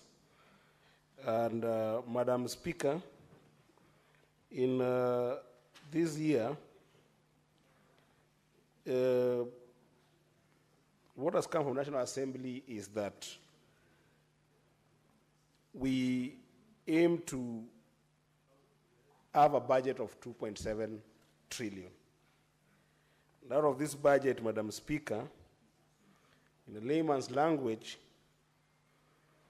the National Assembly is proposing that the national government gets 2.4 trillion out of this budget, which will represent 85.33% of the budget that we hope to raise in this next budget year, and then give counties 405 billion. To be specific, 405.069 billion. That, Madam Speaker, would represent 14.28% of the total budget that we hope to raise. Madam Speaker, I'm alive to the fact that sometimes ordinary revenue is not collected to what we hope to get, and therefore I empathize with that fact. However, Madam Speaker, the requirements of Article 203, Madam Speaker, is about equitable share of these national resources, Madam Speaker. And that equitable share, Madam Speaker, does require, therefore, that when sharing this revenue, then it behooves the National Treasury, which, Madam Speaker, I've said a time without number in this House, that I wish that the National Treasury was independent, to view the national government as different and county government as different, and then be a fair avenue for sharing resources. Because, Madam Speaker, it behooves the National Treasury to ask itself, is this sharing formula that's proposed here, the vertical share, equitable? And how will you know that it's equitable? Madam Speaker, the element of equity will come when you revisit Schedule 4 of the Constitution. Because Schedule 4 of the Constitution, Madam Speaker, does align resources to functions. And those functions, Madam Speaker, are clearly stipulated to the extent that they are national functions of government and they are county functions of governance. And Madam Speaker, time without number, that idea of equitable share is elusive to the country because we do not cost those functions. And Madam Speaker, when the CS for Finance showed up before the Finance Committee, me being a member there together with the previous speaker, the good senator from Kakamega, Senator Boni, although he likes seeing me as is more of his son's age mate than a legislator in this house, but he will remember that I told the CS that there are things that if you do, then you borderline underfunding counties, but there are those that if you do, then you are defunding counties.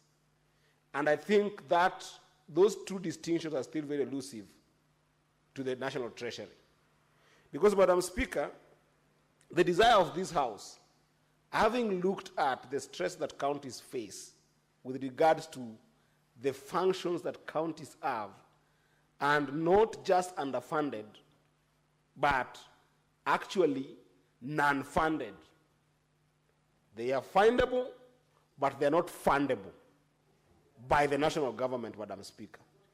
So the proposal that you give counties 405 billion, Madam Speaker, if you do the calculus, and I'll go through the calculus as fast as I can, you are actually defunding counties. And this is something that we will not take lightly, Madam Speaker.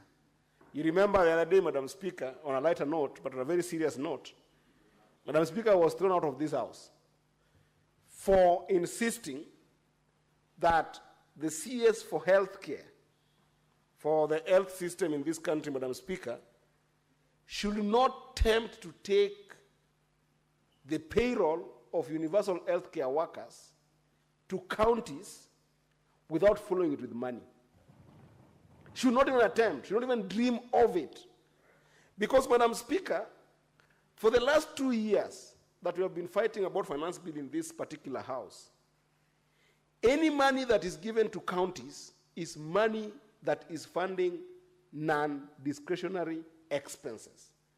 They are expenses that have emerged due to national government policy that puts constraint and stress on counties without following them with money.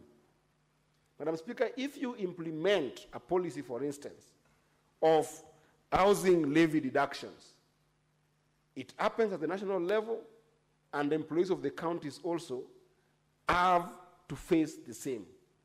Yet the counties did not have that in their budget when devolution was taking root. Madam Speaker, that goes to about 4 billion that counties have to face. Madam Speaker, if you enact contributions that have bulged on National Social Security Fund, it affects the staffers of the counties. And when it affects them to a point of 3.7 billion, it was not catered for in the calculus before we got to where we are right now, Madam Speaker. Madam Speaker, the national government, through the presidency, made a statement and a concession between them and the national and the county government that there's going to be a creation of county integrated industrial parks, commonly known as KIPES, Madam Speaker. This is a whooping 11 billion responsibilities on counties that then they must shoulder. Yet, it was not catered for in the calculus that then constituted money that goes to counties. And worse, it was not funded. The responsibility was given half to national government, half to county government, without knowing where county governments would get this. But because it's a commitment and projects are already going on, Madam Speaker, it goes without saying that then it has to be funded. Madam Speaker, we know the issue that we discussed in Turkana when we went to the county, to the Senate Mashinani in Turkana, the issue of community health promoters program. Madam Speaker, we held the view in this House that this is a primary health function that is purely devolved, and therefore it ought to have been funded and financed, first of all costed, then financed by national government, and then if it's a hallmark project, let counties deal with it. The national government chose that they will do a stipend of a half of it and let counties deal with a half of it. If you give counties money, because these people are already in their form of payroll, Madam Speaker, they have to be financed. Madam Speaker, we know very well of the outstanding issues around Dr. CBA. Counties have to face this burden if our healthcare system has to work. All this, Madam Speaker, we haven't talked about the wage drift that happens automatically in our system, where it has to be adjusted by about 5% every year that counties then have to finance. If you look at all that burden, it is a non-discretionary burden, meaning it is money that is already must be paid. You can't, there's no two ways about it. So, what does this number come to, Madam Speaker? Just to deal with those non-discretionary expenses in counties, Madam Speaker, it would mean that our counties will need up until 420 billion. So that is commensurate with that non-discretionary fund. For a bill to come from the National Assembly, Madam Speaker, that proposes that counties then must be given only 405 billion, is an abuse. It's an abuse to the system of devolution that has brought hope to this country. It's an abuse to the system of equity that is proposed under Article 204 or 203. Because, Madam Speaker, counties will barely have even any money to do discretionary expenses. Among them, and the most important one, dealing with development in our counties. So this is something, Madam Speaker, that I think that we must stamp our foot on as Senate and insist on the calculus that we came up with that was giving counties, or proposing that in this financial year, regardless of the fiscal stress that the national government must have, counties must get 465 billion. They must. Because otherwise, Madam Speaker, you end up running counties that are barely running a cash flow business, where they're only paying for workers, but there's no development. No development ever get done in counties, Madam Speaker. And when there's no development projects in counties, Madam Speaker, it goes without saying that there's no money circulation. There's no money revolving in our counties, Madam Speaker. The second calculus, Madam Speaker, that I wanted to emphasize on is this courage. I don't know where the National Assembly gets this courage from. That you can be sent by the people of Kenya from your respective constituency to go and do your role in Parliament. And one of those roles, Madam Speaker, is simply to approve audited reports sent to you by the Auditor General. Simple job. Go, scan through, scrutinize, read, understand what the Auditor General has talked about in the previous year's financial statements about our entire country, and approve or disapprove it. Then, Madam Speaker, the National Assembly of Kenya, the last audited report that they have gotten time to approve is the audited report of the financial year 2020-2021.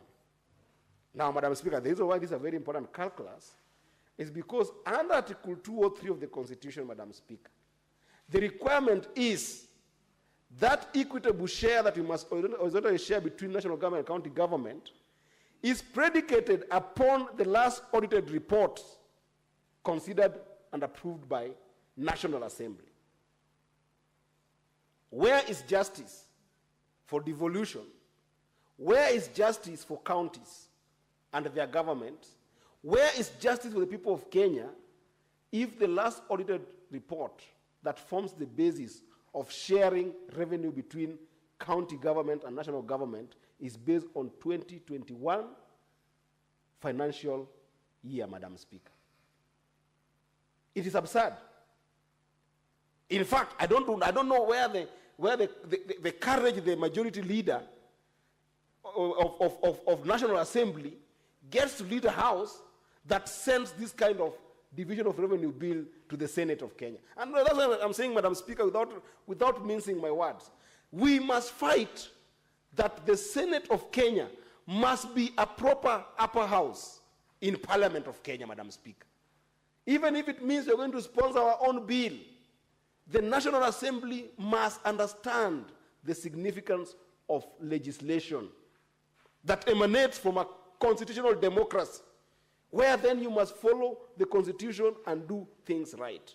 Madam Speaker, this division of revenue bill that constantly is sent to the House of the Senate without paying attention to the requirement of the Constitution, even after this, the High Court pronounced itself that Parliament should consider audited reports within 3 months, we still have 2 years pending without approval. What is the impact of this, Madam Speaker? The impact of this is, this becomes a con game from counties. And I'm using that word very strongly because if you're going to project that you're going to raise money this year of 2.7 trillion, and then you're dividing money for counties based on the financial year 2021, Madam Speaker, 2023, 2022 are not considered, which, if you do the calculus, Madam Speaker, our revenue is growing, but the county revenue will never grow, commensurate to what the National Assembly is giving to national government. This must be corrected, Madam Speaker, because if it's not corrected, then it means the counties are not getting what the Constitution requires, which is equity. Equity. Equity is the word, Madam Speaker. There is no way you can raise 2.7 billion, adjusted to inflation, and then you give the national government 85% of that money because there is augmented reasoning around ordinary financial, Madam Speaker. We must insist in this House, and I want to wish the majority leader and the majority whip the courage. If they cannot confront their counterparts in the National Assembly by day, they must confront them by night and have this conversation around audited reports. Because, Madam Speaker, if we use the latest audited report, counties should be able to get actually 470 billion from this. 470 billion. If you look at the last audit report, if they were approved as they are from last year. So, Madam Speaker, this is a very pertinent issue that I wanted to stress on. And as I finish, Madam Speaker, I think it is very important that I mention, Madam Speaker, that one of the amendments that we cannot miss is the money that goes to the Equalization Fund, Madam Speaker. Because Equalization Fund, Madam Speaker, established under 204, is one of those clauses that is facing a serious sunset. And, Madam Speaker, the monies that are owed for the Equalization Fund, apart from the fact that it will be 20 years gone without being able to make remedy of section paper number 10 of 1965, where counties did not get proper adjustments in terms of the roads, water, and electricity that was envisioned by that particular article, Madam Speaker, there is an agency, Madam Speaker, in terms of making sure that that money works. If, Madam Speaker, you allocated money for these counties to do roads, to do electricity, to give water,